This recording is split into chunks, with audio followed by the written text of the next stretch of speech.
punished for it. Definitely. We certainly are, and it does seem that goalkeepers once again outstretch a leg and it saves the ball from going in. We try the same thing and it ricochets into the top corner of the net. It's going to be a heck of a battle.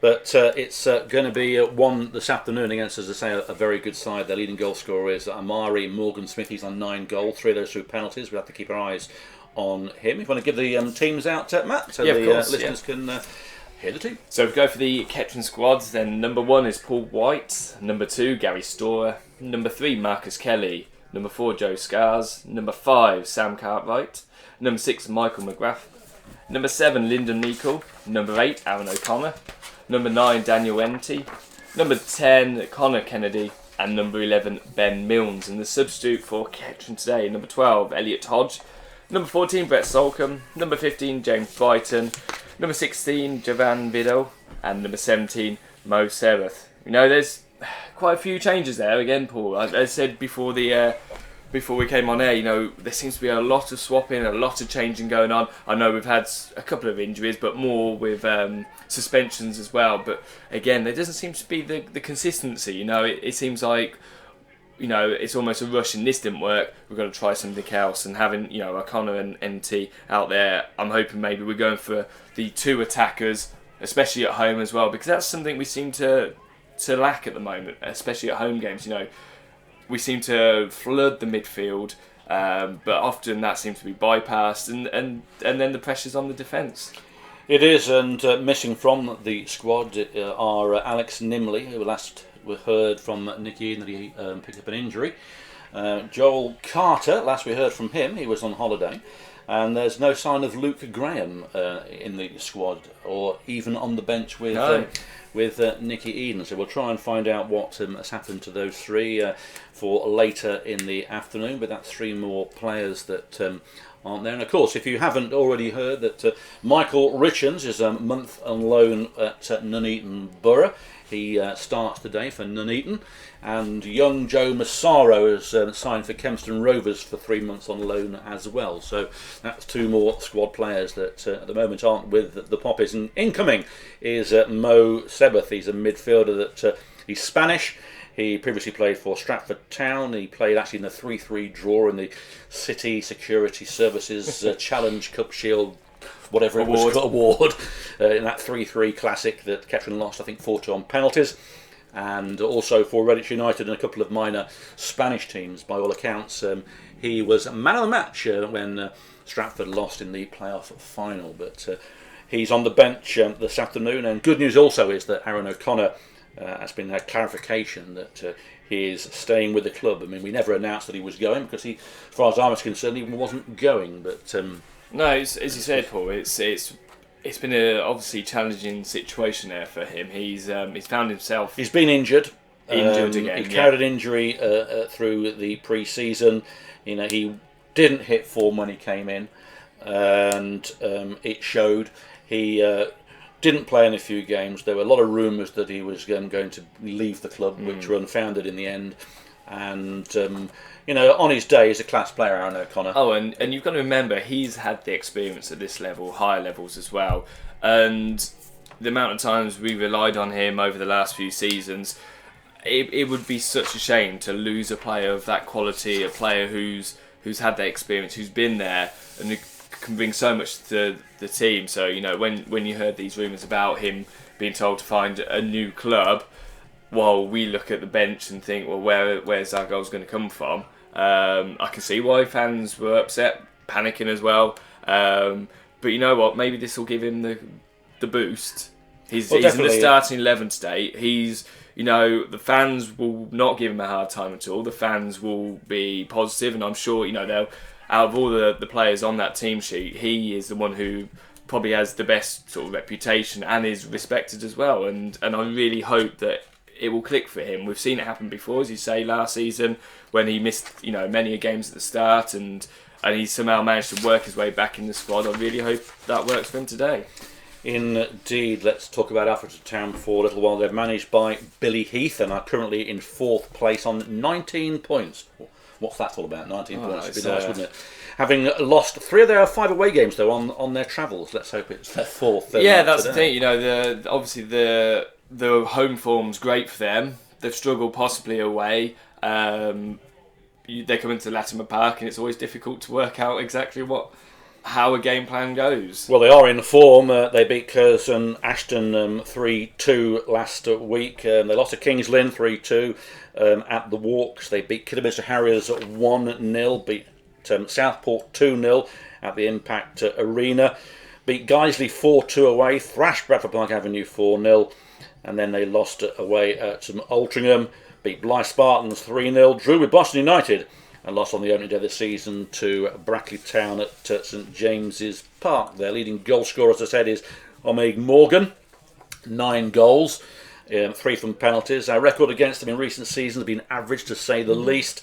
The last home win against Alfreton came in 2005-2006. A 1-0 result at Rockingham Road, and that was scored by Dave Theobald. And as you said, the last time you went to Alfreton was in 2011-12. It was 1-1, and who scored? Adam Cunnington. Adam Cunnington, I think. 1-1 in front of 851. And if you do go to the reverse fixture at the Impact Arena, you might see some sights you may have seen before, because quite a few of our seats from Rockingham Road were bought by Alfreton when Rockingham Road was chopped to pieces. Definitely, so, it's one of them sort of traditional grounds. It's certainly got character, and it's on that day. It was. I think we were struggling for the points even back then. We're always struggling for points in that season, but it's going to be quite good though for Elliot Hodge if he gets on, Lyndon Meikle, and I think it was Luke Graham if he'd been here, of course, the ex-Alfreton Town players. I did see Lyndon having a quick word with one or two of his former players. Alfreton will read like this. In goal is Jack Atkinson, 2 is Joshua Claxton, 3 Josh Wild, 4 is David Lynch. Yep, 5 is Shane Killock, 6 Ryan Quater, 7 Joshua Thacker, 8 Dominic Smith, 9 Ben Tomlinson, 10 Amani Morgan Smith, and 11 is Daniel East. Their subs are 12 Dale Whittam, 14 Connor Branson, 15 Nell Blake, 16 Tyler Williams, and 17 Bobby Johnson. Kettering, I'm going to look at on the old penalty front again this season. So far we've conceded 6 to Latimer Park, but in all those 3 have been scored and 3 have been missed or saved. But 6 penalties in 10 games is rather a lot. It's a lot, isn't it? I thought last season we had a fair few penalties, and well, normally to us, wasn't it? To us, that's the issue. And again, that shows the difference. Well, this season, Matt, just so again, we've been awarded 1 here at Latimer Park. That was missed by NT. I think by this time last season we've had 9. Oh, it's crazy, isn't it? And last season maybe we had the players, maybe we were playing a different style where we had the players running into the box, waiting for the fouls, with the likes of Reece Hones. But this season it seems to be that players almost opposite teams are almost waiting for us to make them mistakes in the penalty area. It's almost like they know that at some point we will mess up, and frustration, determinate.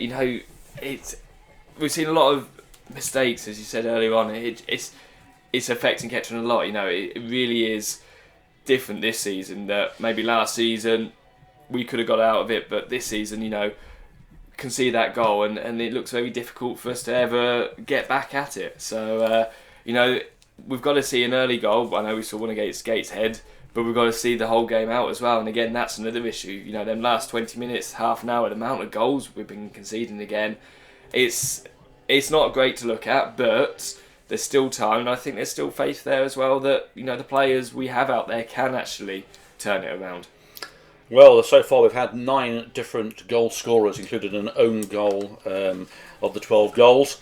Nitty, Kelly, Sulkin, Carter, Cartwright, Kennedy, McGrath, Scarter and Sulkin. So we're not really relying on any forward, really, where we relied on probably on Matt Stevens in the past, Aaron O'Connor, Rennie Howe in the past as well. Last season, of course, Reece Hones was banging them in. This season, we haven't scored as many goals, obviously, but they're coming from all over the park, and that could make a little bit of difference there. Just looking at around here, I'm a bit of a stato, as some of you know. One thing I should be looking at today is the home attendance. Our lowest home attendance against Alfreton is 774. That came in 2004-2005 in the Nationwide Conference North.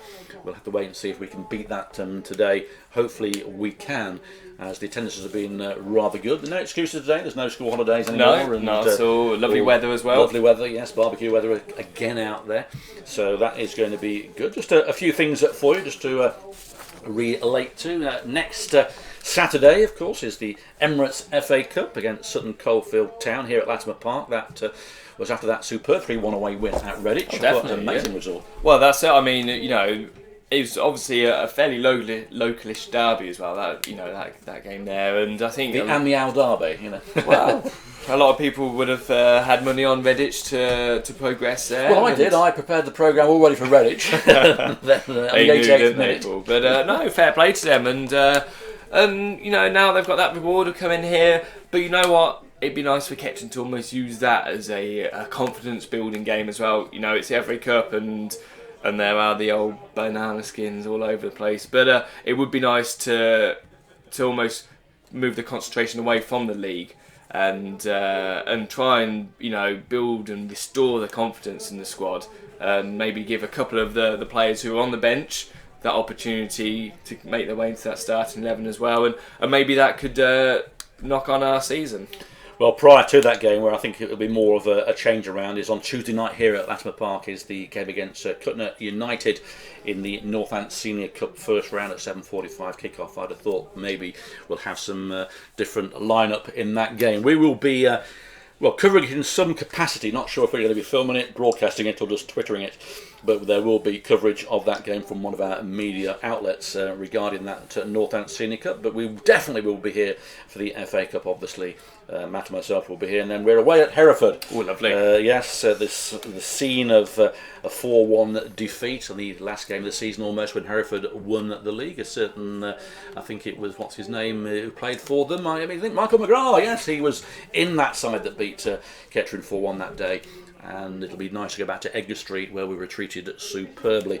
Some forthcoming events in the clubhouse on Friday, September the 20th. That's the day before, if you've worked your maths out right, before the Sutton Coldfield game. It's casino night at Latimer Park. It's £10 per ticket. They are still available. £5 of every ticket will go towards Prostate Cancer UK, and the other £5 towards the Tin Hat Fund. And then October the 11th, again at Friday night, it's a Legends Night. £10 again at Latimer Park with Sean Suddards, Gordon Livesey and Jim Conn. That'll be a great night with some great stories from those three legends.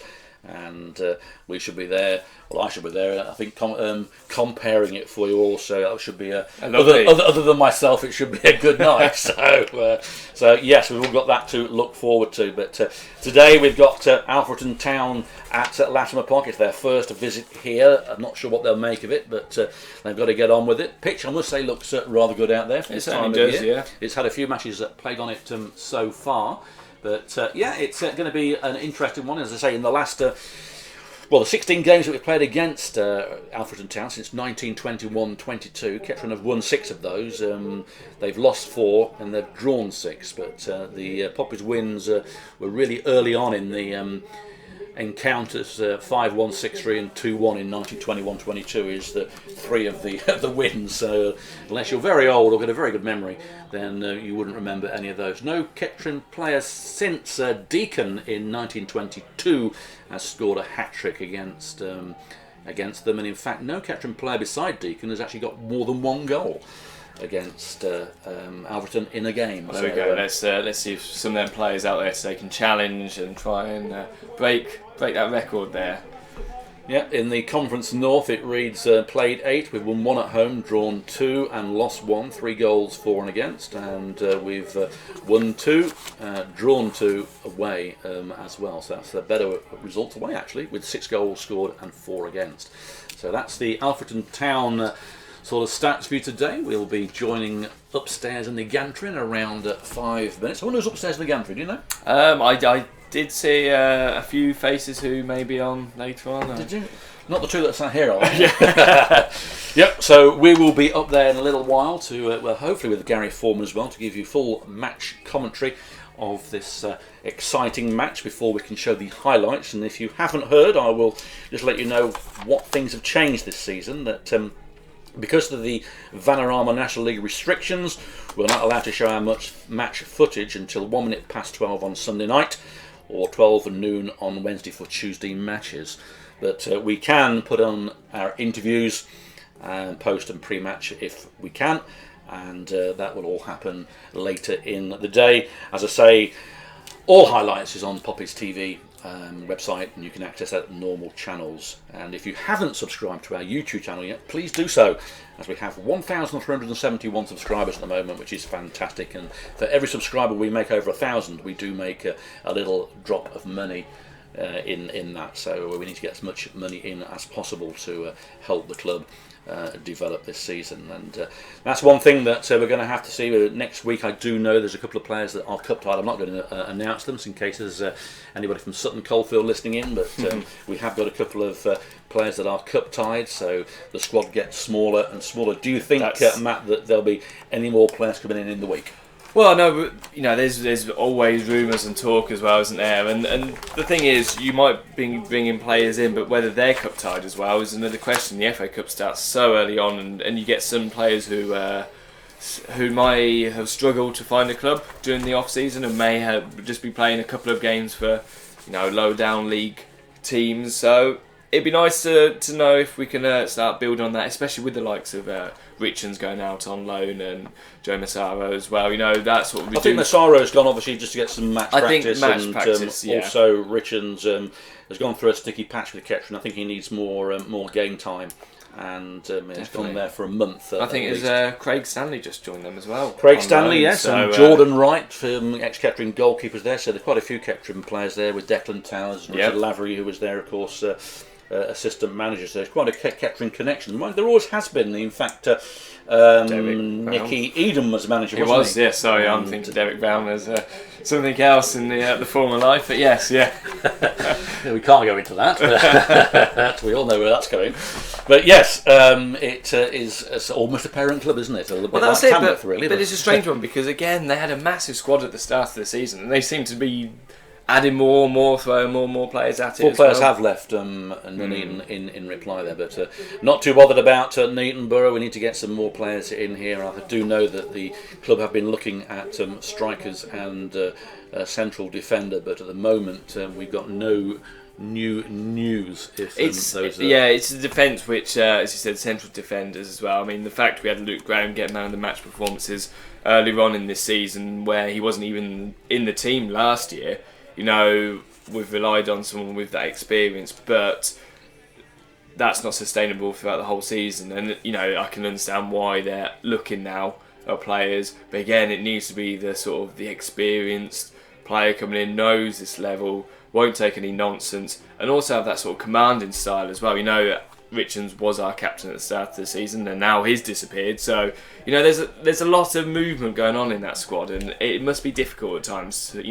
Game in, game out, who's going to be in the starting 11, and who's taking that commanding role as well. Especially when you look at the bench, you have Brett Solcombe there. He's a leader out there, but again, he's probably leading from the bench. Last week you had Marcus Kelly again, someone with experience, again on the bench as well. So it must be difficult. Certainly McGrath is someone who's been there, and it seems like he's automatically took over this sort of leadership role for the squad. But he just needs to make sure that everyone else is sort of following and all working in the same direction. Yeah, well, I think it's Michael McGrath who's going to be the captain. It's not down on the team sheet, but he was, I think, last week. So we'll bring you that in a few moments. We'll be going upstairs in around 2 or 3 minutes. Matt's going to nip up there and get sunglasses on and the Panama. Is that going on? The sun cream and get up there before John Dunham and the brigade get up there, trying to get in front of where we stand. But yes, we're not too far away from kick-off, and Matt, as I say, is leading the way up there now, up the gantry. I'll just go through Kettering Town's side for you one more time, just in case you didn't catch it earlier. In goal is Paul White, number 2, Gary Storer, 3, Marcus Kelly, 4, Joe Scars, 5 Sam Cartwright, 6 Michael McGrath, 7 Lyndon Meikle, 8 Aaron O'Connor, 9 Daniel Enty, 10 Connor Kennedy, and 11 Ben Milnes. The subs are 12 Elliot Hodge, 14 Brett Sulkin, 15 James Brighton, 16 Jarvan Vidal, and 17 new signing Mo Seba. So those are your that's your Kettering tail lineup. The match referee today is Scott Simpson. Assistants are Daniel Smith and Christopher Hunter. Please be better than the ones we had last week. That's all I ask. But there we go. Yeah. So as I say, on Tuesday night we have Cutner United in the Northants Senior Cup at 7:45 kickoff. Details will be on the website, as I think tickets for the Legends Night will be available at that game. And by all accounts, promises that have been made by fans to go, it should be a sellout. So if you haven't decided yet, I would do pretty quickly. And then Casino Night is next Friday. I'm going to hand you over then now to Matt Spearman, who's clambered upstairs on the gantry. I'm going to join him for the first period of the game. It's Kettering Town, the Poppies, against Alfreton Town, the Reds. And you can hear it live here on Poppies TV.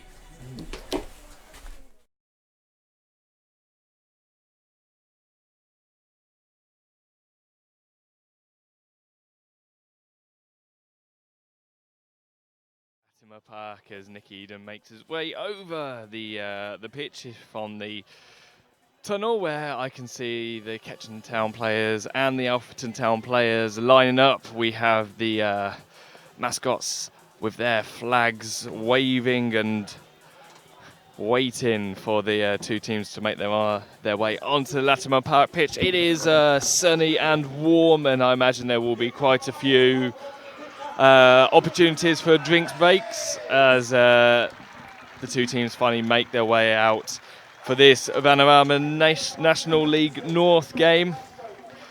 It's going to be a difficult one. Alfreton sit in 4th position, and they seem to have some great form at the moment. They've lost 3 of their 5 away games, though, so they're a little glimmer of hope there for the Poppies. But they're going to have to work hard after the defeats we've seen over the past few games.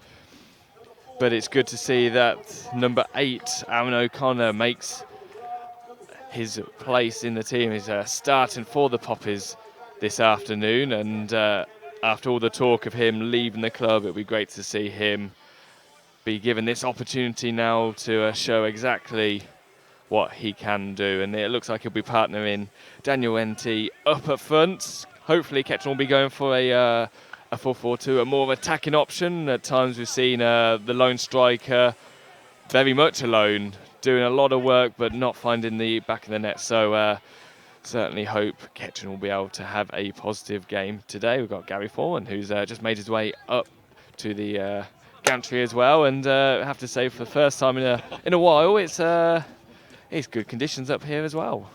Although there is a breeze, and Paul cooks and he looks for the ladder to make his way and his escape. But no, I think he's going to stay here and he's going to commentate on the first half of the first half for you.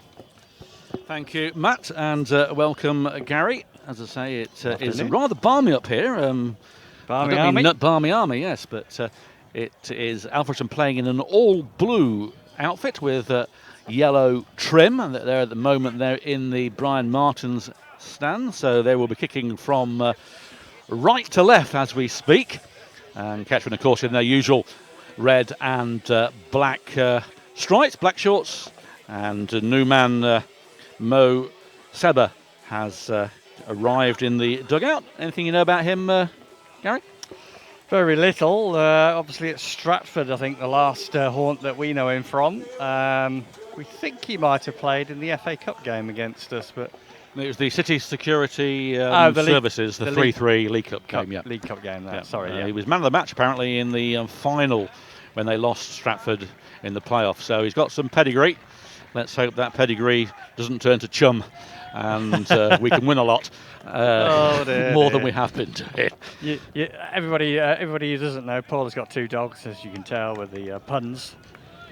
But well, they always say I'm barking mad, don't they? So there we are. It's going to be the Poppies 2 kick off then. They are kicking from left to right It is 3 at the back. For, 3 at the back. Kettering. Yep. Enty with the ball. It's good to see Aaron O'Connor back on the park. And no Luke Graham today. I'm not sure where Luke is. Rumour has it he was ill, but we'll try and find out for you. Aaron got his wrist strapped, but referee blows. Away we go. Enty to Ben Mills, plays it back to Scars.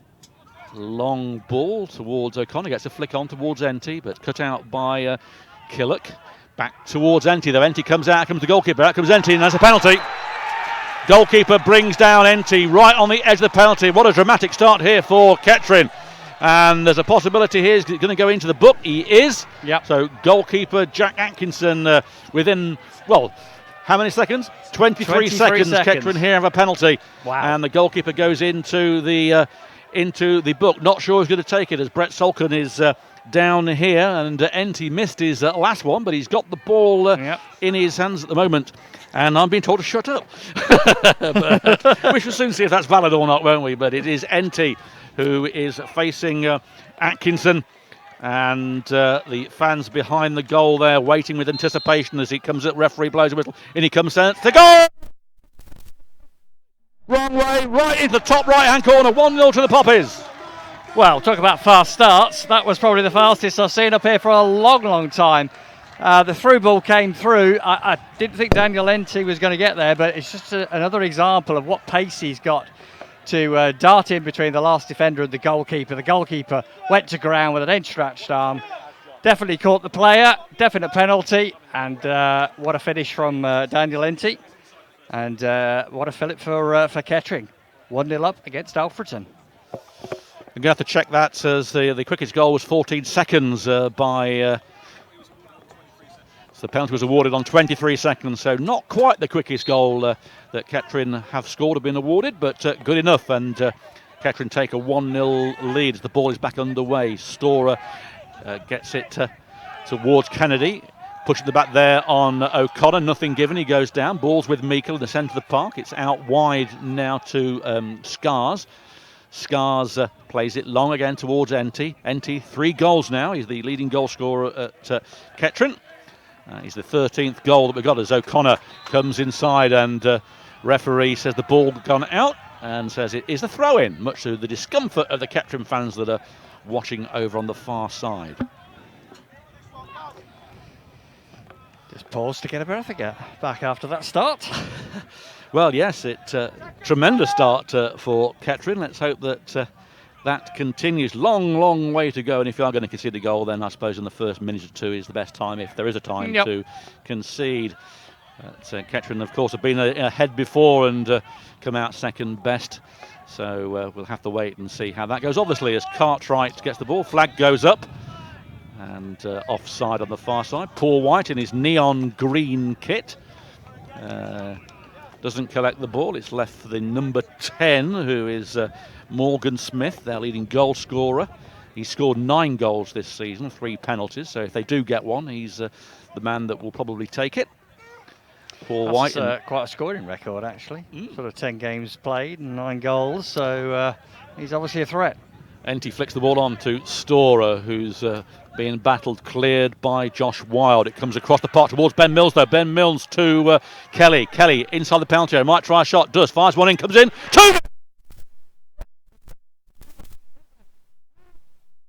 Woohoo! Well, we're talking about fast starts, Paul.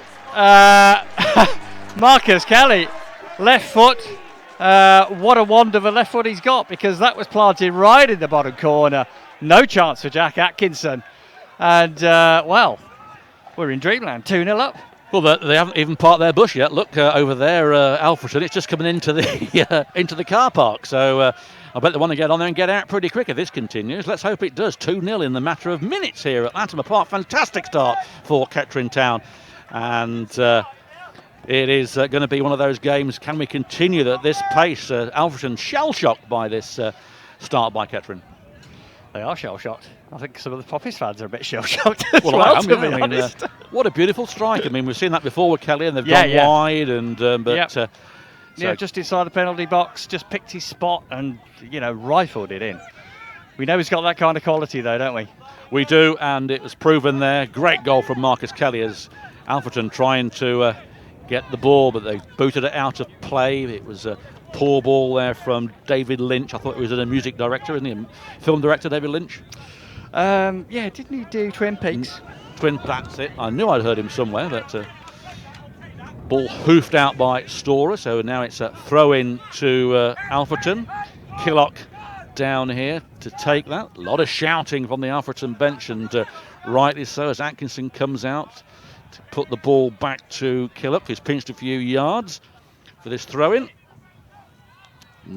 Picked about 40 yards there, I'd have thought. Maybe not 40, but flicked on by Thacker, and that goes out for a Kettering Town throwing on the left-hand side, midway on my left. Healthy crowd here at Latimer Park, considering results in the past, and next week we've got Sutton Coldfield down here, Sutton Coldfield Town. Last played them in 1983-84. And the game after that was against Swindon Town, my first game at Kettering, where we lost 7-0. I remember that one well. Yeah. Throw into Kettering on this near side. Kennedy's with the ball, wants to take a quick one, can't. Throws it towards O'Connor. O'Connor being pressed by Qualter. And it is a goal kick coming off O'Connor. Yeah, 7-0. That was my first ever game. Dave Needham here, wasn't it? Took me 4 months, yes, 4 months to see a win in 9 games. But I finally saw us beat Runcorn 1-0. That's at Rockingham Road. But and that's where the book started, really, Gary. I was determined to see a win. And I'm sure there's a few fans out there today that will be delighted. You have to be patient to be a Poppies fan. Do indeed. And it is Lynch. Can't control the ball, though. It goes out, and it's Killock with the throw-in in front of us. It's put in. Won there by East. Morgan Smith, he finds Wild on the left-hand side, tries to get whenever it comes off Gary Storer and goes for a corner on the left-hand side at the Tin Hat end, which is populated by a few of the Alfreton fans that have travelled down. The Impact Arena in Alfreton, which houses some of Rockingham Road seats. Yes. I believe. And it's going to be a corner to be taken. Hand goes up, corner comes in. Paul White can't see him. It's headed out by Connor Kennedy, but it only goes towards. And the ball's back where with the goalkeeper. A long ball back. All that attacking flair gone there from Alfreton. Atkinson pumps it back in. Won by Morgan Smith. Cleared by Cartwright. Killock heads it on. Kennedy beaten to it by Daniel East. Morgan can't keep it. NT being found, nothing given. There by Kennedy, trying to get the ball to NT, but it's too heavy. Goes out for a throw-in, and it is Killock with it. You're listening to Poppy's TV audio, sponsored by Elgood's Brewery. And if you are listening, it's Kettering Town 2, Alfreton Town 0. The first goal, a penalty that was awarded after 23 seconds as NT was brought down. He dispatched the penalty, and then Mark Ford drilled the ball past Jack Atkinson. But it is Lynch who puts a high ball at the moment. There is Scar, traps it, does well. Heads it on towards Kelly, doesn't arrive there. Cartwright in the centre, does well. And the ball with Scars on the far side as the sun beats down here at Latimer Park. Finds NT in the middle. NT to Connor Kennedy. Still NT. NT turns, beats 2, beats 3, tapped a little bit. He's got Lyndon Meikle and Kelly. Plays the ball to Kelly on the far side. He plays it back to Scars. Scars now might put one in. Does so. Comes towards the centre here. Misses everything. Killock gets the ball to it towards Storer. Storer plays it back to Meikle. Meikle takes 1-2 touches. Plays it square towards Kelly. Kelly outside the penalty area. Has to play the ball out towards Scars. Scars. Still Scars. Puts one in again towards O'Connor and NT. Goalkeeper comes out and cleared, hoofed away by Josh Wild. And Carter makes a mistake, but it ends up with Meikle. And the ball is intercepted by Meikle again, and he pummels it down towards the goalkeeper, Jen Atkinson. 2-0 Poppies. What a start here at Latimer Park.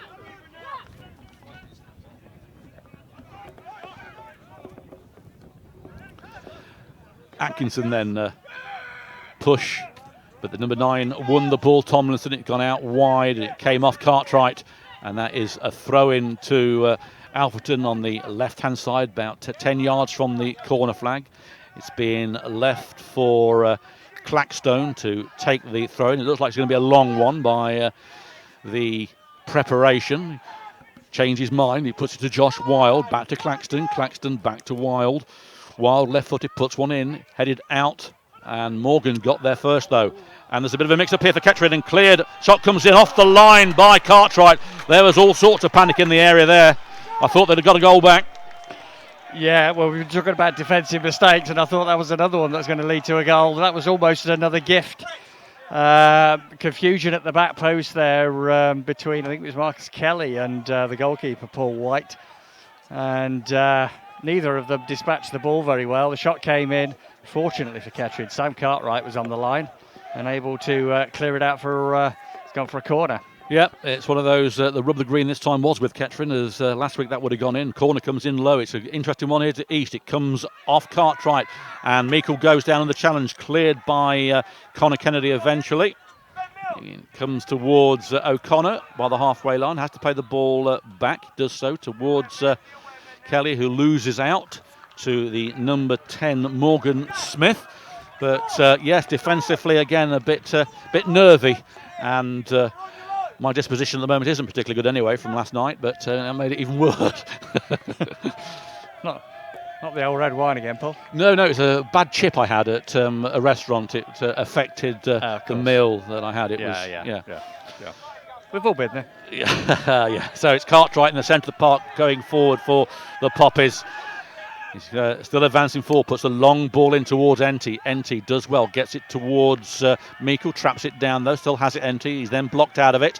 And Tomlinson gets the ball towards Morgan Smith, challenging it. Morgan Smith beats the challenge, comes in here, goes inside, might be a shot here, it does. And that's just gone over. Good effort there from Morgan Smith. It was dipping. Paul White went over him and dipped over the bar. But another good effort there from this striker who's on form, Amari Morgan Smith. 9 goals, and you can see why. Yeah, he looks like composed, and that was an excellent attempt. It was only just over the bar, but again, they'll gain encouragement from another Kettering defensive slip, that time from Maguire at the back. And as you say, Morgan Smith is in form. That's another warning. Ball back with Scars, who heads it back to Paul White, who's come out towards the edge of his penalty area, telling the players to go forward. He places the ball down as Morgan Smith tries to cut him down. It comes towards Enty, flicks the ball on Enty, but it goes out for a throw-in. He's helped to his feet by Josh Wild. Killock with the throw-in. 2-0 here to Kettering Town if you've just joined us.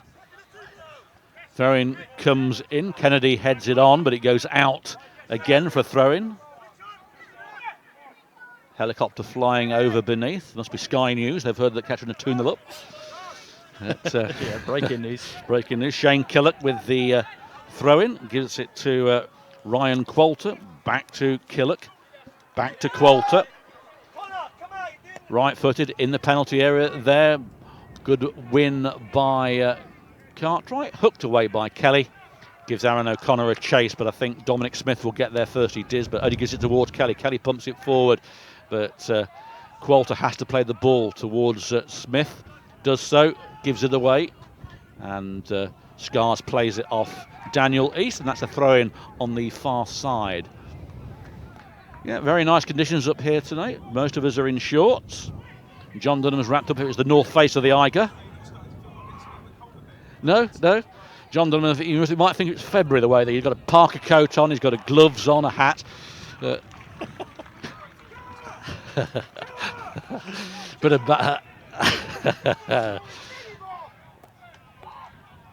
throw in, then he's missing nothing at the moment. They're retrieving the ball, bit of argy-bargy. But Josh Wild throws the ball back to Atkinson, the goalkeeper. He comes out of his area. Delivers the ball towards Morgan Smith and Tomlinson. Tomlinson gets there. In comes East, but cleared by... that was Cartwright who put the ball into orbit. It's gone on to pitch 3 here at Latimer Park. Alfreton certainly look quick going forward, and they won't mess about in that penalty area. So even though it's 2-0, there's a long way to go in this game, obviously. And Alfreton will be trying to get a goal back. It is Tomlinson. Still Tomlinson with the ball. Still Tomlinson. Nobody giving him any help. Has to play the ball back and plays it back to goalkeeper. Good press in there by Connor Kennedy. Back to Atkinson. Atkinson, the goalkeeper, out of his penalty area.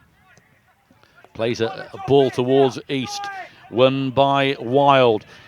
Back to Daniel East to Wild. He plays it out wide to Morgan Smith. Morgan Smith dummies Storer one way, tries a shot. It comes off Ben Mills, but it only goes back to Morgan Smith.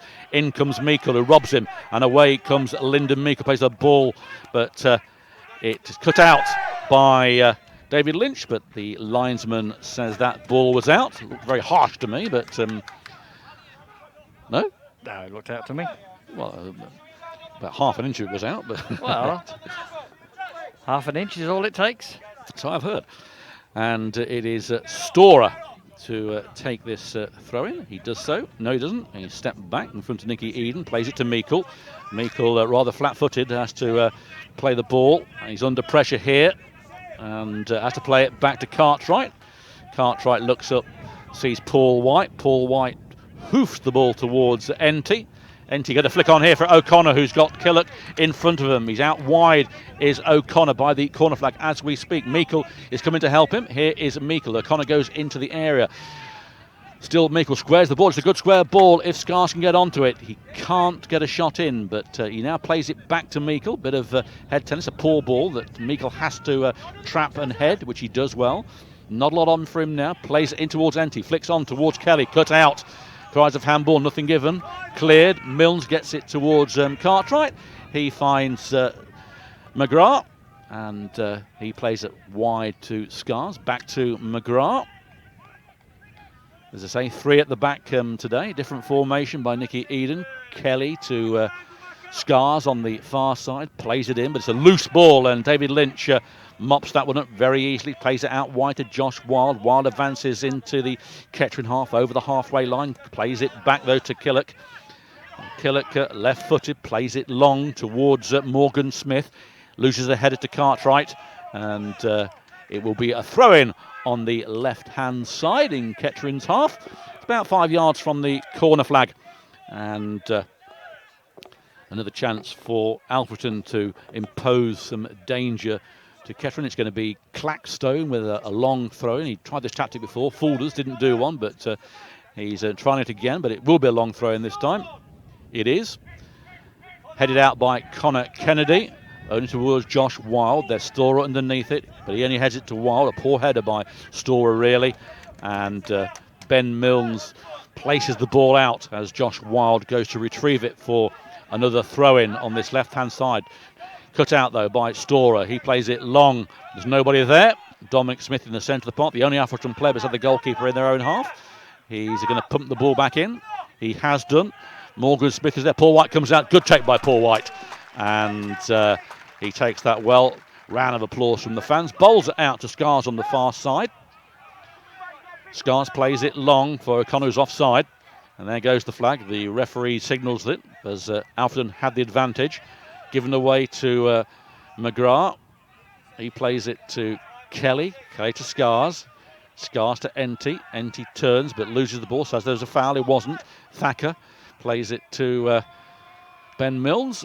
And Ben Milnes tries to get the ball to Meikle. Goalkeeper having to come out here as Mills comes down, heads the ball, and he slices the header to Killock as Meikle was bearing down on him. Left-footed towards Dominic Smith, but that's headed out by Cartwright. It was in fact Tomlinson, and it's going to be a Kettering Town throw-in. It came off Tomlinson's head, and Milnes flicks the ball on for Enty, but won there by Qualter.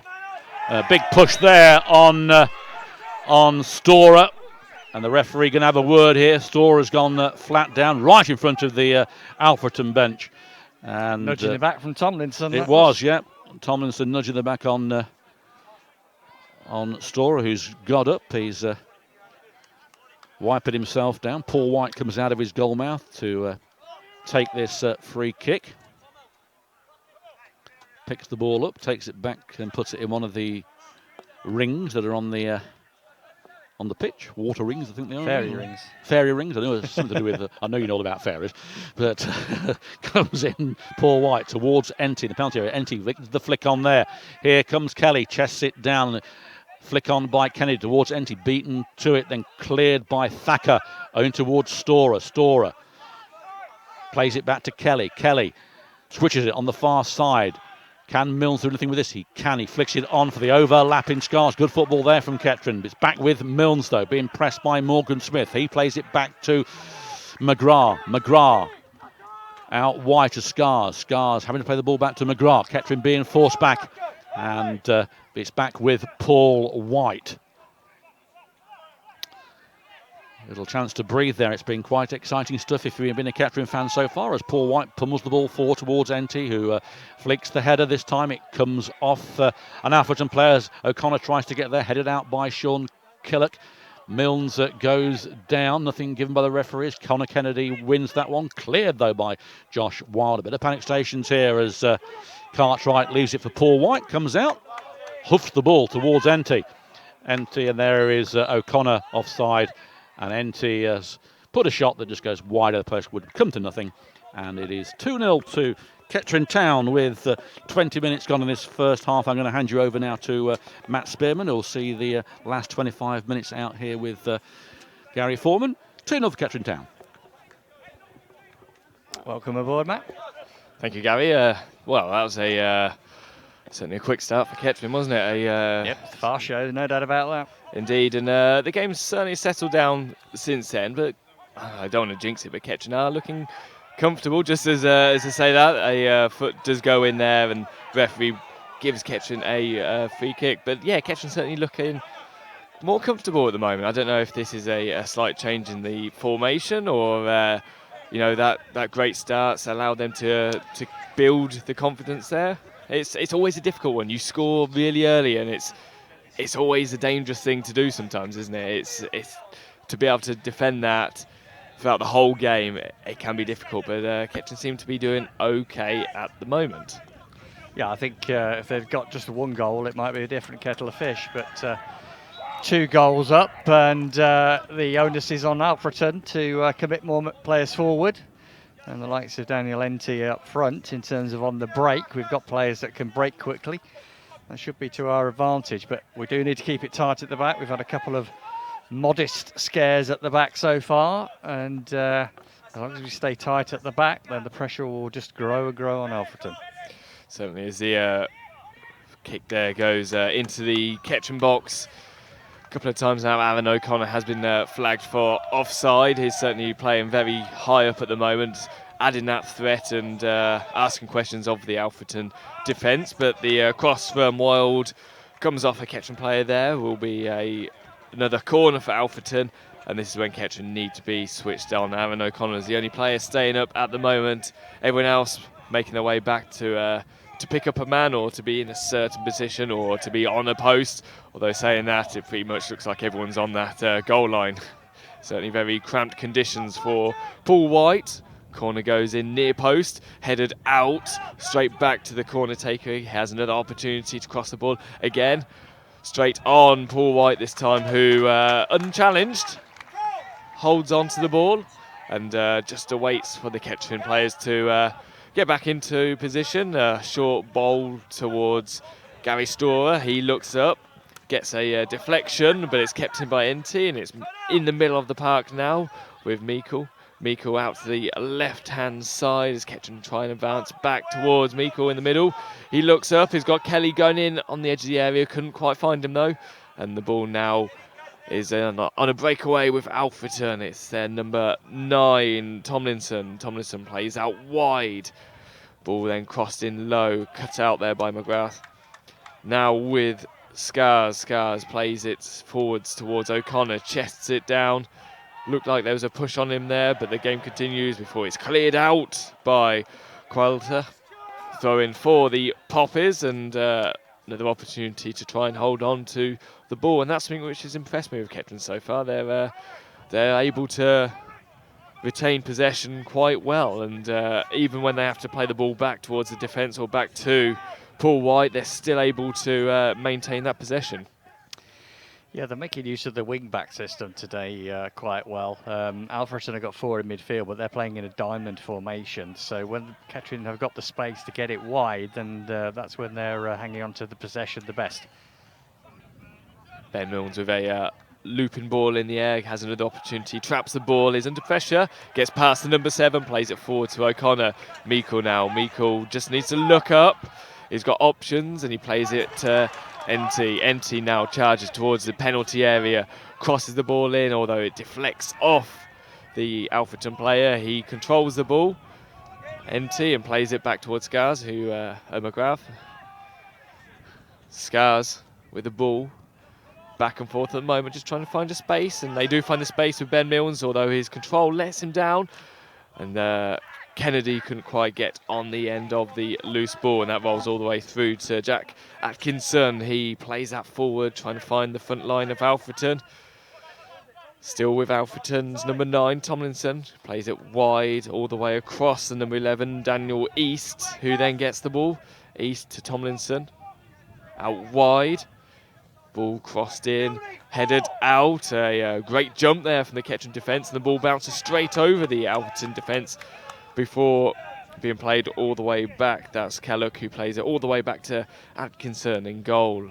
Long ball forward, and again Kettering defence have to concentrate here. Kennedy plays the ball on, back towards Kellogg.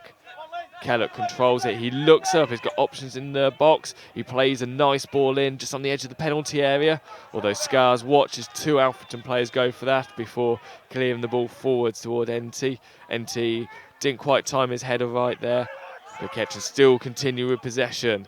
NT heads it forwards towards Meikle, back towards NT. NT now charging into the penalty area, O'Connor's there, ball's crossed in and it reaches or comes off the Alfreton number 5, Shane Kellogg's outstretched foot over for a corner for the Poppers, but a great breakaway there again for Kettering Town. Yeah, pace of Daniel Enty again showing. It was a good cross in and put Killick in an awkward position right in front of his goal. He had to outstretch that right leg of his because Aaron O'Connor was waiting for a tap in if it had gone past him, but it could have been an own goal. As it is, it's a corner.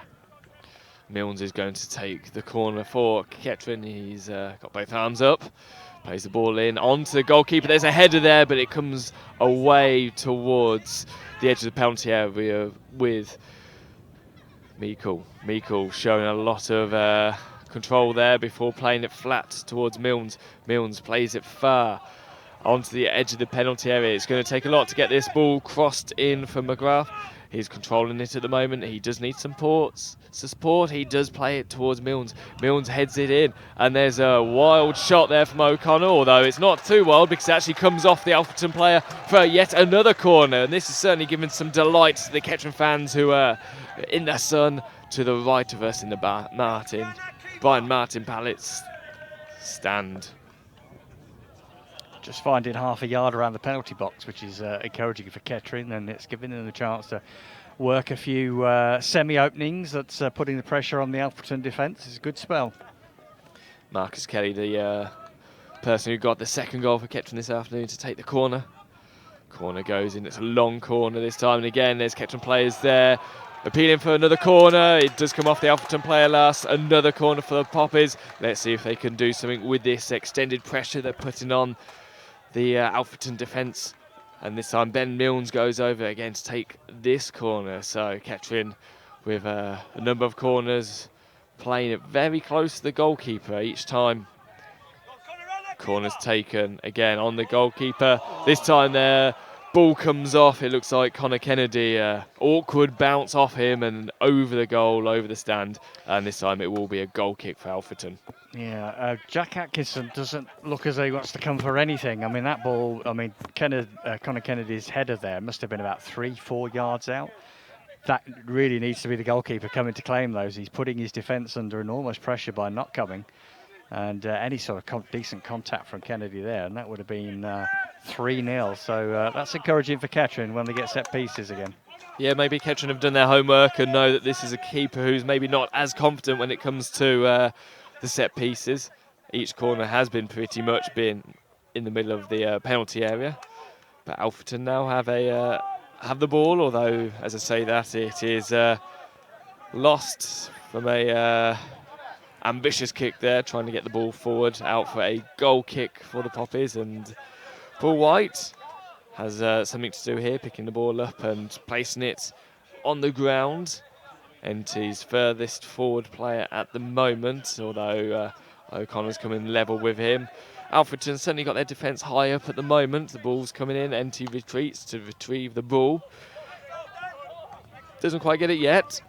And the long ball's played forward from Alfreton into the Kettering penalty area. Comes off McGrath last for a... no, doesn't come off McGrath. Instead, it does come off the Alfreton player.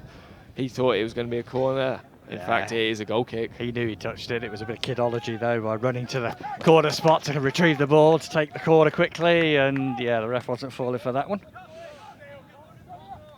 So if you're only just joining us on Poppies TV, Kettering are currently winning 2-0 here at Latimer Park in this Vanarama National League North game. Goals coming after 1 minute, NT, from the penalty spot. And Marcus Kelly scoring in the 4th minute. A very positive start from the Poppies. Since then, Alfreton have had their opportunities as well, and maybe Kettering have found a little bit of luck, but the game's certainly settled now, and it's Kettering who are trying to make the most of this. They're certainly passing the ball around and finding the players in red as another long ball goes forward. Aaron O'Connor is chasing this down. He puts the number 6 Crowther under pressure, and he has to put that out for a throw for the Poppies, and that certainly raises the volume here at Latimer Park again. Gary Storer advances forward. He'll be taking this throw in, and it's great to see the midfield certainly having more presence, you could say, here at Latimer Park this afternoon. Certainly seen Miko getting the ball and showing a few great passes as well as the throw-in goes to NT, just advances in the penalty area. The ball goes forward, trying to find Miko. Instead, it's David Lynch who finds the ball and has to put that out. He was under pressure there, and yet, saying it again, another corner for the Poppies, and this time it is Marcus Kelly. It'll be interesting to see if this does go straight into the middle of the penalty area. As Gary Foreman mentioned, the goalkeeper wasn't confident on that last one. Ball goes in, there's a header there, and it looked like almost a free header as well. Just couldn't quite connect, could he? As that went in, and the goalkeeper again on that line didn't move, did he? He's rooted. He's not going anywhere, and it's putting his defence under enormous pressure. And the other thing you have to say for Kettering is the delivery so far from corners has been excellent.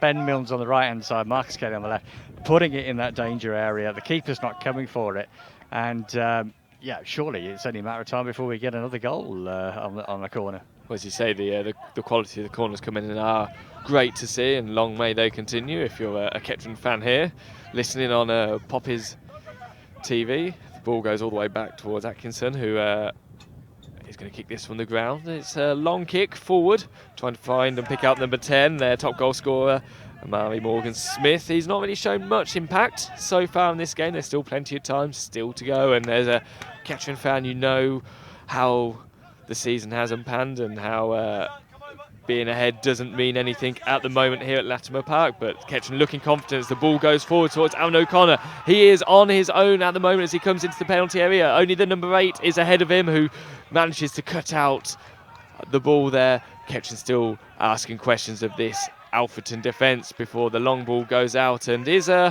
picked up or controlled by Tomlinson. But Kettering get this ball back, and they're now going to advance to the halfway line. NT, who's dropped very far back to get this ball, plays it towards Kennedy. Storer back towards Kennedy, plays it and tries to release O'Connor, and it's just the wrong side of him, and it was the number 6 Crater who was able to clear that ball. Throw in for the Poppers though. Kettering certainly looking refreshed in their attack at the moment. Yeah, the better side over the last 10 minutes or so, no doubt about that, which is encouraging. They're not just sitting back on a 2-0 lead. They're looking for that third goal. 34 minutes gone here at Latimer Park. As mentioned, Kettering are leading 2-0 to Alfreton Town at the moment. Alfreton, who before the game today sat in 4th position, and they certainly have found some decent form, but they've got here a tough match against 2 early goals from Kettering, as Kettering look to advance again in the Alfreton half. The ball's now all the way back towards Milnes. Milnes on the halfway line, plays the ball and it deflects off the number 9, Tomlinson, a throw-in for the Poppers. Throw-in back towards Milnes, plays it back towards a throw-in taker, and it's switched forward quickly and back towards Marcus Kelly again. Kelly back towards Milnes.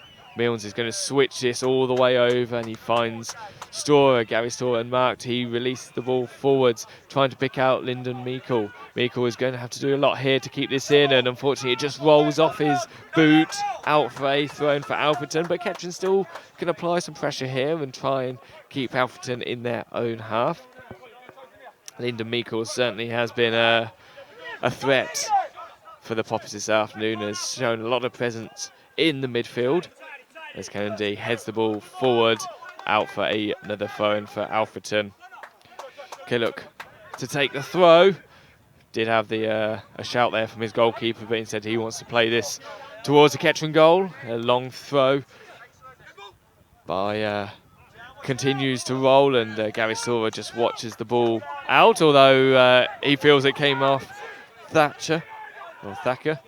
Didn't though, and it came off Kettering player. It will be another throw, and this time Alfreton advanced further forward, and that was forcefully put out there by Kennedy. Ball straight into the crowd there. Another throw in for Alfreton. More into the middle of the park, and Alfreton are just playing some triangles at the moment, although the ball from Josh Wild there was played forward. I think he was hoping that the Alfreton attack would be able to latch onto the end of that ball. Neither of the attackers saw that ball going forward, and it rolls all the way out for a goal kick for the Poppies. And Paul White just almost waltzing back into his penalty area with that ball, places the ball down, looks up, plays the long ball over the halfway line, trying to find NT, who, well, referee gives a foul to Alfreton. NT on number 5, Shane Killock. Free kick taken quickly towards the captain, Josh Wild. Wild plays a long ball forward, and Kettering have to switch on here. It's Cartwright who heads the ball out for a Alfreton throw. This time they're getting further forward into the Kettering half. Wild, we've seen a few long throws from him, goes short towards Killock. Wild, and again, just under some pressure at the moment. Ball deflects off a Kettering player on the edge of the penalty area. Ball is played away, and O'Connor, who is under pressure there, is on the ground. The referee today, who is Scott Simpson, blows his whistle. A free kick for Kettering, and Kettering just needed that. Alfreton was starting to build some possession there, and was starting to build a bit of confidence as well into the Kettering half. Yeah, a little bit more possession, but I don't mind that because they weren't doing anything with it. There was never any danger on the Kettering goal, never looked like creating anything. So possession for possession's sake, I think, more than anything else.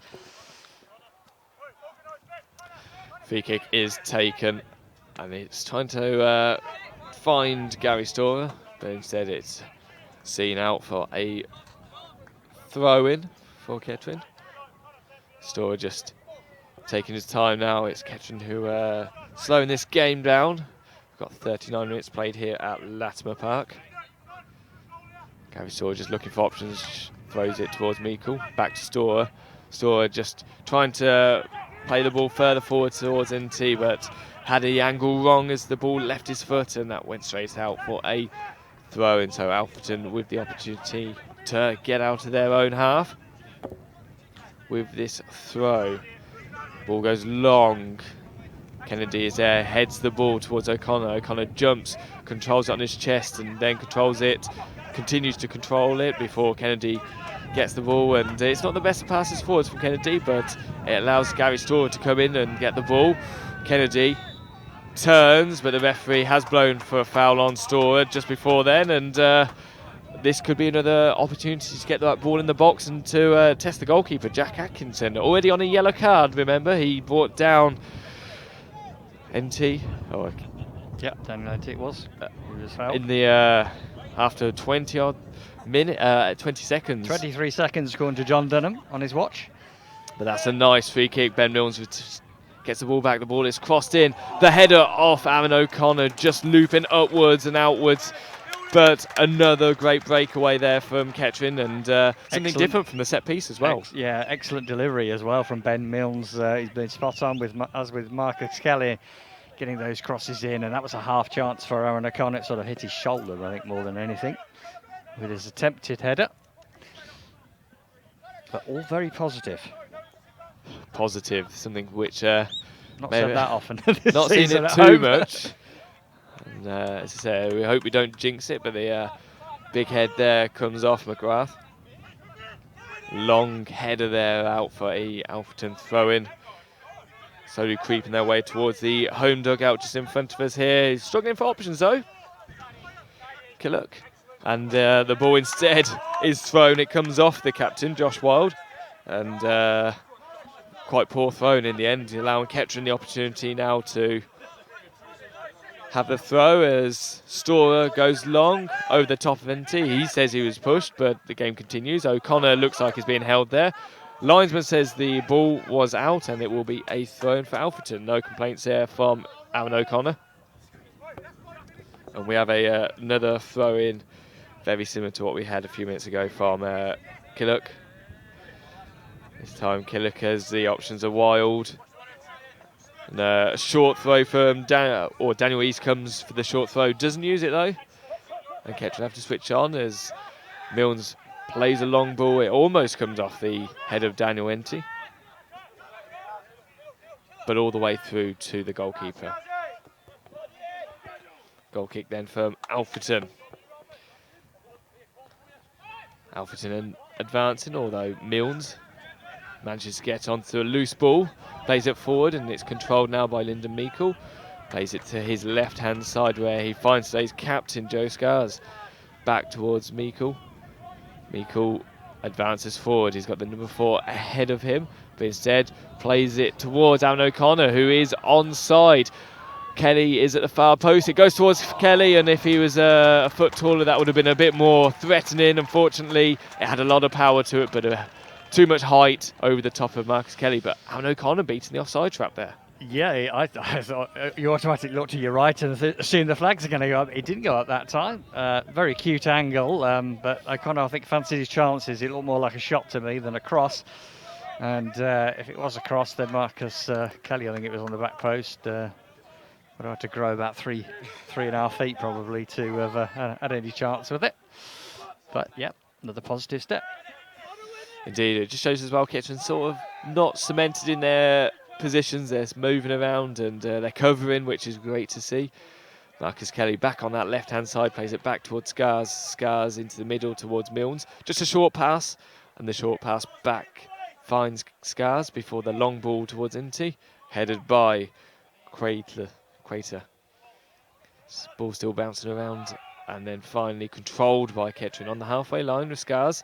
Scars looks up, he's got options. Plays a low ball to O'Connor, plays it back towards Meikle.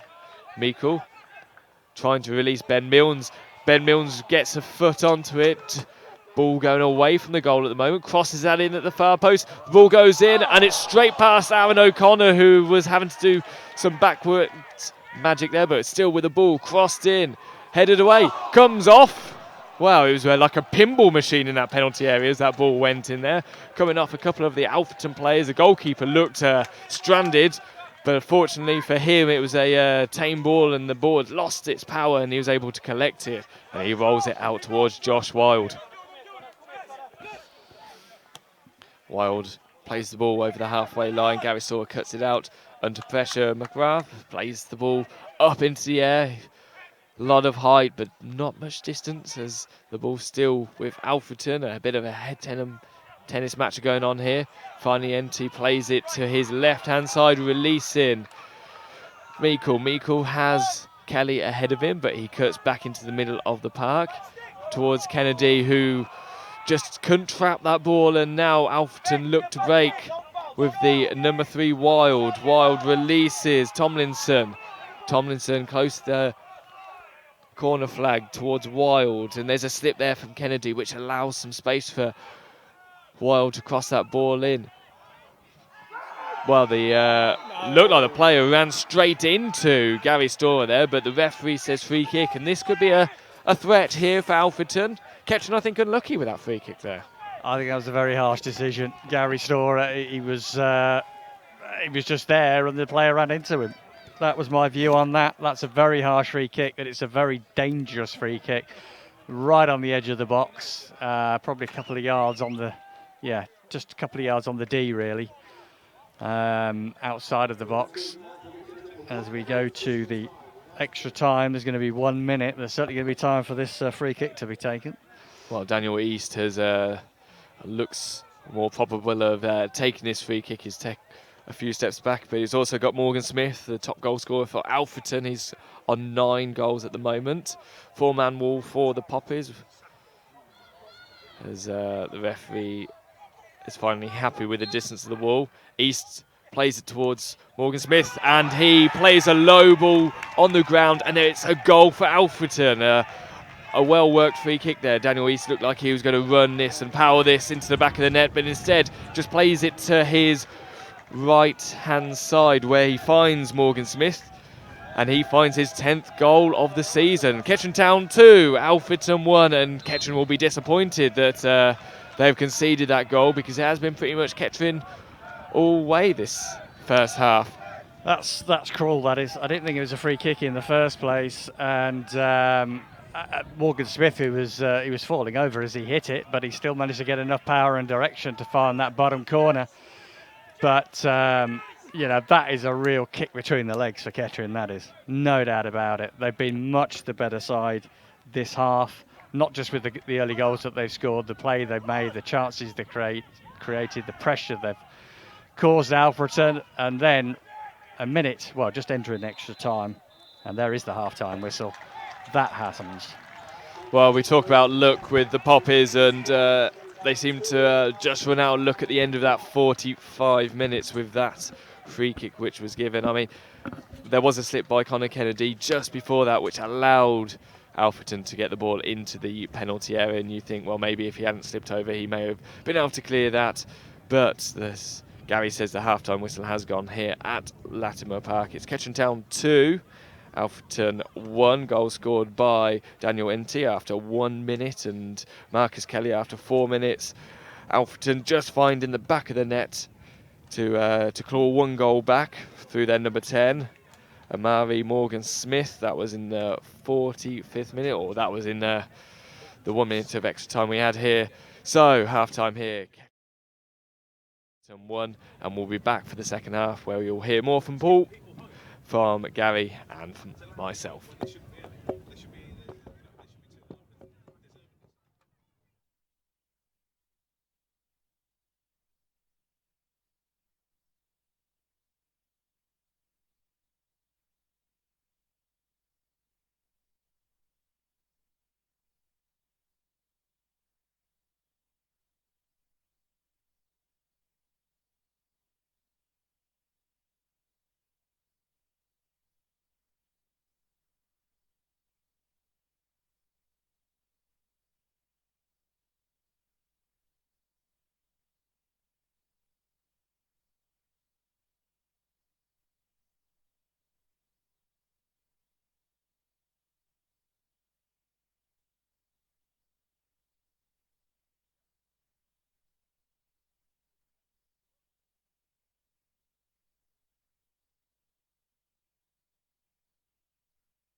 Welcome back to Latimer Park, sunny at Latimer Park, and if you've just joined us, the score is Kettering Town 2, Alfreton Town 1. Kettering conceding a goal in the last minute of the first half, scoring in the first minute of the first half themselves, and in between Marcus Kelly with a drilled shot to make the score 2-0 at the time, but it's 2-1. Poppies are out on the field.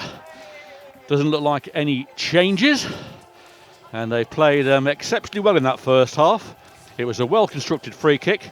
Didn't think it was a free kick myself. I think the player ran into Storer, and I think it's the only decision the referee has made really wrong, other than not sending off the goalkeeper in the first minute of the game. Gary Foreman's trotted back, putting his colostomy bag in his trousers, and oh no, it's his glasses. Sorry, Funny place for a colostomy bag, but well, right, here we go. Here we go then. Yes, Kettering will be kicking from a right to left towards the Tin Hat, which is now packed full of Kettering fans, as you expect. And if we can have a repeat of the first half, that would be great. I'm going to mean it would be 4-2. Well, yes, indeed. But we've been here before, a good first half for the Poppies, and we got a blow at the end of the half, which Alfreton will think, well, you know, we haven't played well, and yet we're only a goal behind. They're going to make an early sub. But Kettering need to be mentally stronger. I think that's the key thing. As you say, treat it as a fresh half, go out, win the half, and we've won the game. Yep, so the teams are lining up now, and managers are coming out. That is Billy Heath for Altrincham. I've got Altrincham on the brain. Alfreton. Sorry if you're listening, any Alfreton fan. Didn't mean to insult you. But, here we go then. Linesman and referee not out yet. No. Well, yes, they are now. I can see Bart Simpson, or Scott Simpson, should I say, sorry, coming out with the ball. And the linesman doing their checks of the goal mouths. And we're getting ready to get the second half underway here at Latimer Park. Don't forget, on Tuesday night, we've got Kettering United in the Northants Senior Cup Round 1 here at Latimer Park. And indeed, it does look like that it's going to be a substitution for the visitors. Connor Branson is coming off. Can't quite see the number yet as to who's coming off. It's not 9 and 10, that's for sure. We will soon find out. But so the visitors, the Reds, as they're called, although they're playing in blue and yellow today. So Connor Branson coming on. And if he turns round with the board, which he hasn't done yet. 7. Joshua Thacker as the man who's come off. There we go. I wonder if that's tactical, because Alfreton was certainly second best for the bulk of that half. Yeah, but somehow only got a goal behind. I mean, I said to John Dunham, if we'd have been winning that game 6-0 at half-time, you'd have thought, yep, that's about a right result with the amount of chances that Kettering had, but just couldn't put them away, and they get one chance from a set piece and get a goal back, and they're underway here. Aaron O'Connor trying to get to the ball, but a revitalised Alfreton with Ben Tomlinson weaving his way through, puts it out wide. Connor Kennedy should deal with this. He does, gets it towards Kelly. Kelly turns and falls down. Referee was going to blow, but decides not to. Puts the ball towards Enty, and there is Qualter, who puts the ball out. Kettering thrown. O'Connor takes it quickly towards Enty. Enty, the only player forward there for Kettering. O'Connor now is sprinting into the penalty area. A shot there from Enty rather invitingly went over into someone's garden. And I'm sure that if Graham Coles is out there, he'll be in his greenhouse. He'd have collected that one and put it in the compost heap.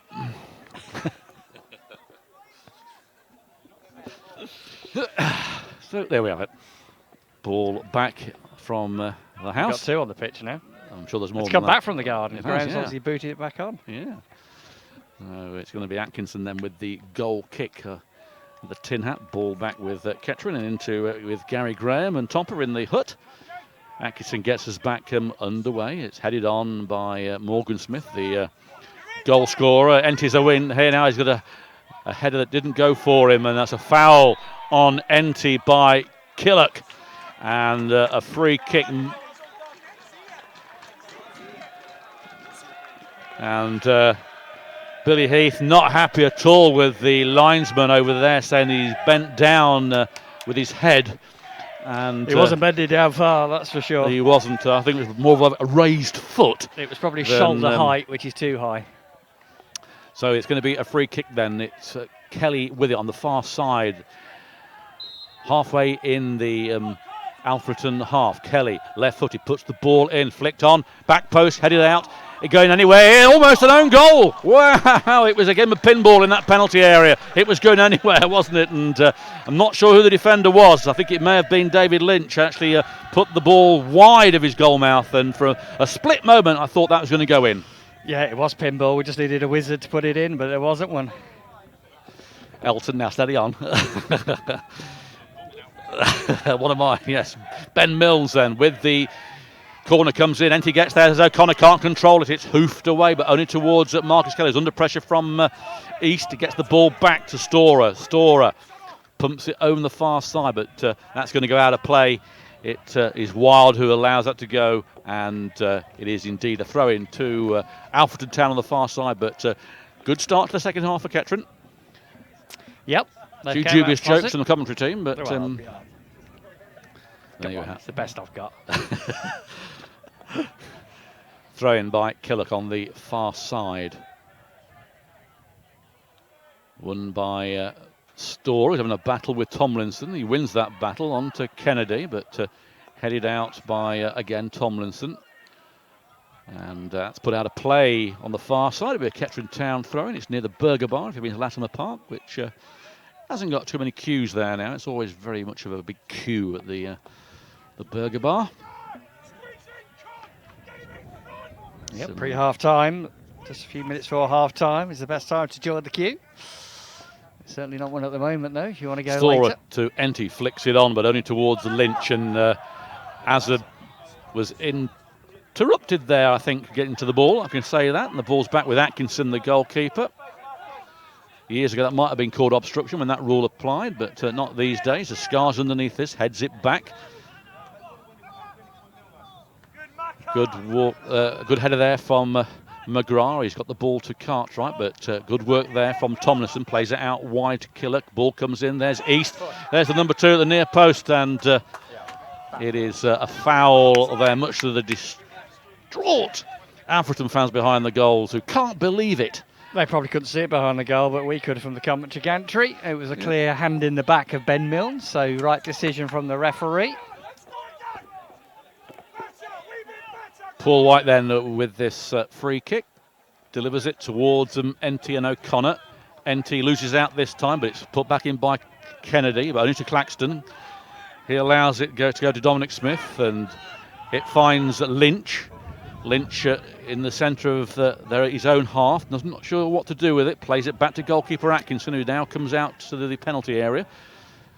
Delivers it long towards Tomlinson and Claxton, but it's headed back to Meikle and put out by the number 4 Lynch, and that's a Kettering Town throw-in just in front of the dugouts and the commentary position that we're in here at Latin Park. You'll listen to Poppy's TV audio with myself, Paul Cook, Gary Foreman, and later you'll hear Matt Spearman, all sponsored this season by Elgood's Brewery, local beers from Cambridgeshire, Wisbeach in particular.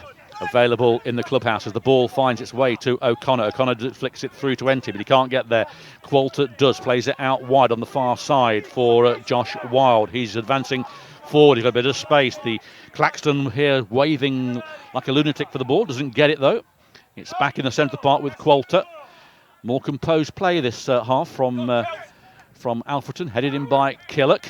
There's Morgan Smith, the towering Morgan Smith, beaten to it by Meikle though.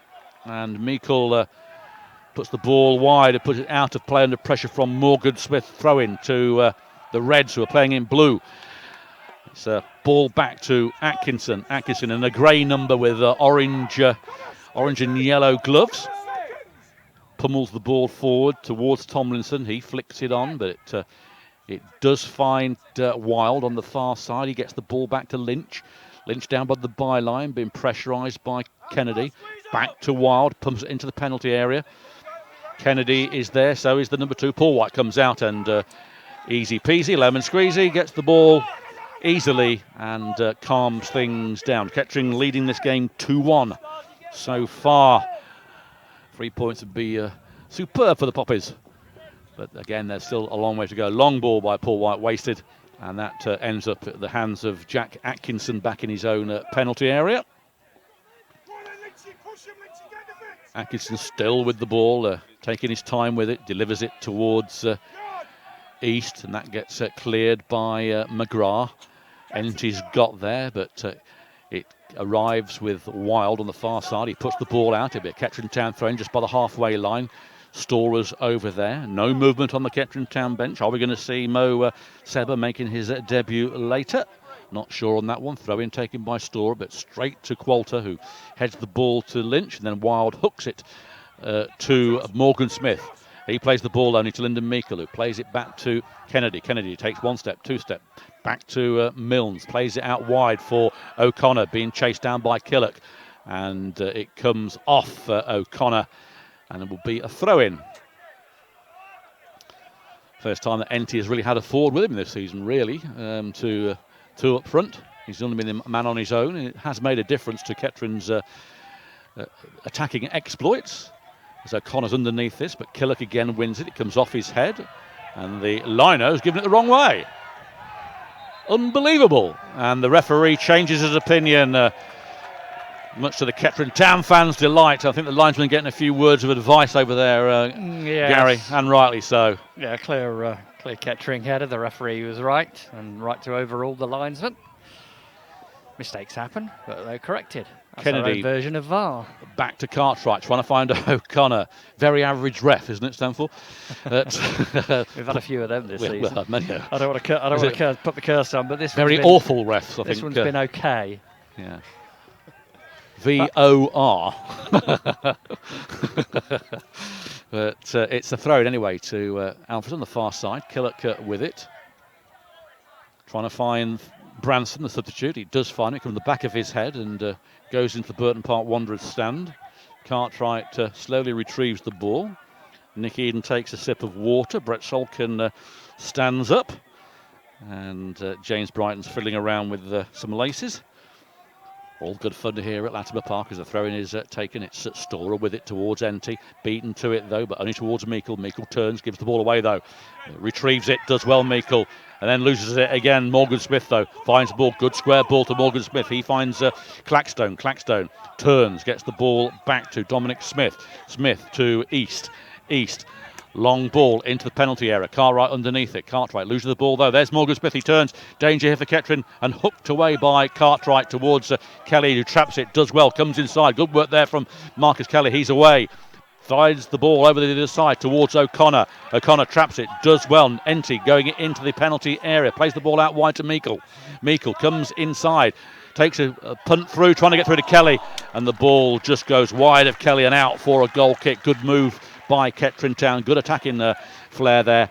No result at the end, though. No, but more of the same from what they were doing in the first half. They keep knocking on the door, and eventually you hope that will lead to this third goal, which will ease a few nerves, not only in the Kettering players, I'm sure, but certainly amongst the Poppies faithful, who are amassed to our left. And the Kettering Town commentators as well, I think. Of course, commentators, but yeah. But it's Atkinson then with this goal kick, gets us back underway. There is McGrath, wins the header, gets it towards Enti, flicks it, loses out though to Dominic Smith, comes forward. Danger here now as Thomason gets the ball. It ricochets off Cartwright, but straight to Paul White, who comes out of his 6-yard box and stops any threat towards the Kettering goal. Temperature dropping slightly here this afternoon, but still very pleasant for this time of year. Here it's been far colder in July, hasn't it, up here than certainly has. It's been very cold in July. I've had my coat on here in July, but at times, but yeah, this is still quite reasonable. No top required just at the moment. Well, Cartwright plays the ball out on the far side, intercepted by Killock. He puts a long ball out for Morgan. Paul White comes out of his area, does well, and puts that one into orbit, and it stays in actually. Headed on by Killock, trapped by Ben Mills. Mills fires it through to O'Connor. O'Connor has got Qualter with him. Picks the ball through to Enti. And a good tackle there by the Alfreton defender. releases the pressure, and Alfreton get the ball away, but only to Ben Mills, who gets a head on it, and that should go out for a throw-in on the far side. This game looks like it go anyway. Kettering 2-1 ahead at the moment, but I think there's more goals in this game, and Alfreton certainly seem a little bit more composed in this second half. In saying that, Daniel East from the throw-in. We've just been given the attendance, and it's a disappointing 656, the lowest attendance of the season so far at Latimer Park this season. And you've got to remember there's also probably 50 or so from Alfreton here as well. But Storer gets the bit from the throw, pushing the back on O'Connor, nothing given. Beaten to it, though, was O'Connor by Branson. Back with Killock, plays a long ball down. Cartwright trying to get over Morgan Smith. It comes off Cartwright. Throw in to Alfreton on the far side. Needs to go back about 10 yards. Hasn't done so. Lynch gets the ball to East. East back to Lynch. Trying to find Morgan Smith. Intercepted by McGrath. Lynch gets the header, but only towards Ben Mills, who's then robbed by Morgan Smith. Might try one. Does. Fires one. Hits the post. Paul White beaten all the way. A fantastic shot there by Morgan Smith. Paul White beaten all the way at full stretch dive. Cannons off the post, comes out, and Kettering clear the ball away, but it's back in though by Connor Branson. Paul White comes out again underneath Smith, has to play the ball. There's a foul off the ball there by McGrath on Morgan Smith. Cryings of penalty over here on my left hand side. Not sure myself. Referee hasn't given it, and McGrath looks like he was hurt, but it is Morgan Smith. And now the number 3 comes in and has a go at McGrath. It's Josh Wild, who should find himself in the book for protesting the way that he has. He's had raised hands at McGrath. Well, there's definitely a coming together. There's no doubt about that. Well, I think he was looking for it personally. Yeah, out of that coming together, Morgan Smith came off it the worse. And the referee has got the linesman McGrath. had a very clear view. It was right in front of him. He said it was accidental. Didn't give a free kick or anything. And the referee's just having a word now with McGrath, but also particularly the number 3, the captain for Alfreton, Josh Wild, who... Well, I think he's very lucky not to be booked, Josh Wild. He raised his hands, he pushed McGrath, and had that been a Kettering Town play, you can guarantee he'd have gone in the book. So Alfreton very lucky there not to have him sent off, in my opinion, for what that's worth. But it is going to be a long throw-in by Claxton at the end of this. More excitement here for the neutral. It was a dummy throw. He decided to do it again. It's Claxton with the throw-in. In it comes. There's a Kennedy underneath it. There is Kelly. Ball comes in towards the back post, and Enty should hoof this ball away. He doesn't though. Morgan Smith robs him. Has to come out wide. Will Morgan Smith fall over again? No, he gets the ball over to Wild, who pumps the ball back into the area. There's Branson. Heads away. Kettering clear it. And it goes towards O'Connor. But there is Dominic Smith. Pumps it back in. Headed out by Cartwright.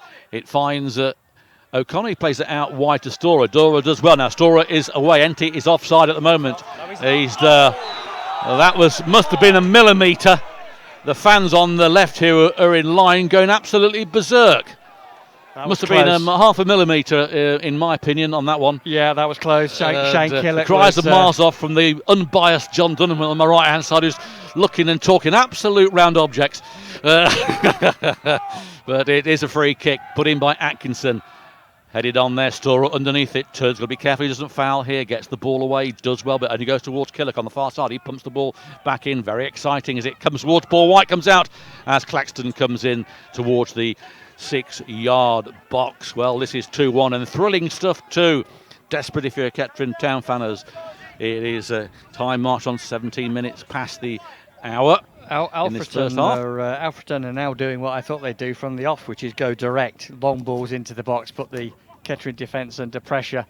And we were certainly under pressure when Morgan Smith unleashed that one from outside the box. Beautiful strike from Morgan Smith, wasn't it? And one of those dives you see from goalkeepers, but he was well beaten. Had that gone in, it would have been a brilliant goal. Paul comes in through to O'Connor. O'Connor turns, flicks the ball in. Good save there from Atkinson. Thought it was going to go in, but he got his feet to it and cleared by Claxton. puts the ball long. There's McGrath, chests it down to Scars, who pumps the ball back towards Meikle. Has to play it quick towards Milnes, heads it down to Kelly. Kelly back to Milnes. Milnes comes off an Alfreton player. O'Connor goes down, fouled by Dominic Smith. And he goes down holding his head. Referee is listening to Morgan Smith saying, what's the difference to the foul that I had? The foul is that yours wasn't and his was. Yeah, that's the difference. One was a foul and one wasn't. Pretty simple. Deaf, dumb, mad and blind, some of them, aren't they? But there we go. It is Scars with it towards Kelly, but cleared easy. And Morgan Smith gets the ball away, does a good turn. And then he's brought down by Ben Milnes. He's happier this time. That was a foul. And Scars will be careful here. He's nicked the ball. Referee puts a little side kick down here to Smith. And it wasn't from there. It's down here. Should be down there.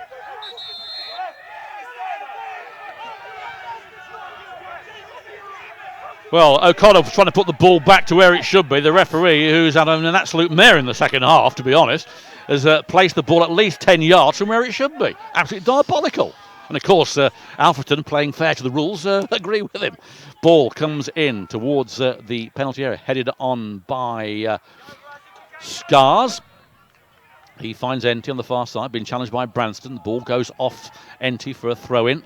It's with David Lynch. I think he peaked in the first half twice, but it came to the number 6 Qualter. That's worse than my pinball wizard, Paul Cook.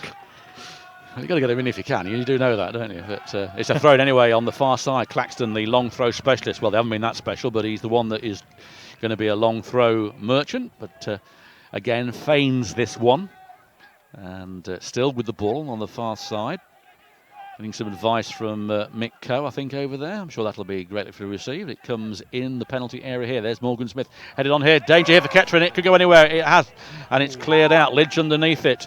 Meikle wins the header. Gets the ball to O'Connor. O'Connor now flicks it through to Ben Milnes. Kettering putting the ball forward to Meikle on the far side. Meikle, if he can control it, the Kettering Town have got 3 in there. In towards Kelly. In towards O'Connor. And Atkinson gets an outstretched foot. Takes it away from O'Connor. It's back with Meikle on the far side. Meikle gets it into Kennedy. Flick through there. The Kettering players can't believe it. They're down on their haunches. Any touch from Enty O'Connor from that dribbler would have gone in, and that would have been 3-1, but it remains 2-1. Are we going to pay for those chances missed? Well, 2 golden chances for Kettering to get 3-1, but I'll tell you something now, Paul. We just dodged one at the other end, because for me, that was a penalty. Daniel Enty with a nudge in the back of Killock, and it wasn't spotted by the referee or the linesman. But as I said, the referee's having a mare this second half, and it just we might have dodged one there. But equally saying that, if the referee didn't give it, golden chances to go 3-1 up, not taken. Well, the ball with Alfreton, the number 11 East, plays the ball through, headed out by Scars. It's then cleared by Storer.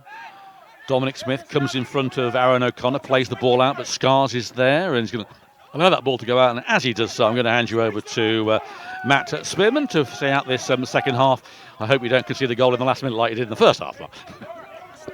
Thanks for the confidence there, Paul. And, well, it's certainly a game we have here at Latimer Park, as Kettering look to just get a foot on the ball and get it back into the Alfreton half and away from that threat. Alfreton certainly looking threatening. And another free kick. Morgan Smith goes down. He is on the end of a number of fouls now, and some which are fouls, some which are not. But he's back on his feet, and it will be a free kick for Alfreton. And again, this is going to be in a dangerous area. Feels like Alfreton are building with this confidence. They're pushing men forward, and Kettering have to see out this storm at the moment. I always knew they were going to be physical. They were going to put the ball in the box, and this is what they got the chance to do. Daniel East will be swinging this one in on his right foot. Here it comes. Goes towards the far post. There's a header up in the air, and Paul White comes out. It's a corner for Alfreton, and Paul White couldn't get on there. A couple of Kettering players with their arms in the air. I did see that as a corner. I thought that came off the substitute Branson's head and went out for a goal kick. But the referee, I suppose he's about 3 yards away. So we'll have to give him the benefit of the doubt. May have seen something which we didn't from here, but it is a corner for Alfreton on the far side. Ball crossed in. There's a header there, and it's header wide, and again Alfreton are getting close for that equaliser. There's a Kettering player down at the moment. It's Gary Storr, I believe, who's it's Maguire. Is it McGrath? McGrath, sorry. Sorry, yep. He's helped up there, back on his feet. No need for any treatment, but certainly end-to-end stuff at the moment. We saw Kettering go very close there with some great quality of getting that ball forward and attacking quickly. Let's see if we can see some more chances from Kettering. They've got to remember there's some pace on the bench as well with Elliot Hodge, and Kettering just lump the ball forward at the moment. What they need to do is try and just bring that ball down, get control of it and see out the game, although still quite some time to go here. The ball headed up in the air and Meikle loses out, watches the ball over the top. Another header there from the Alfreton player. Milnes with a header over the halfway line. Kelly brings the ball down, plays it over the top to Meikle. Meikle plays it low on the ground, it's cut out, but Ben Milnes gets the ball forward to O'Connor. O'Connor back towards Meikle. He tries to release Enty. Enty, who has the pace, gets ahead of the number 5, Killock, and Killock puts the ball out for a throwing for the Poppies. Looking more positive now from Kettering as they advance forwards towards the Alfreton goal to try and find that third goal. It is Kettering Town 2, Alfreton 1.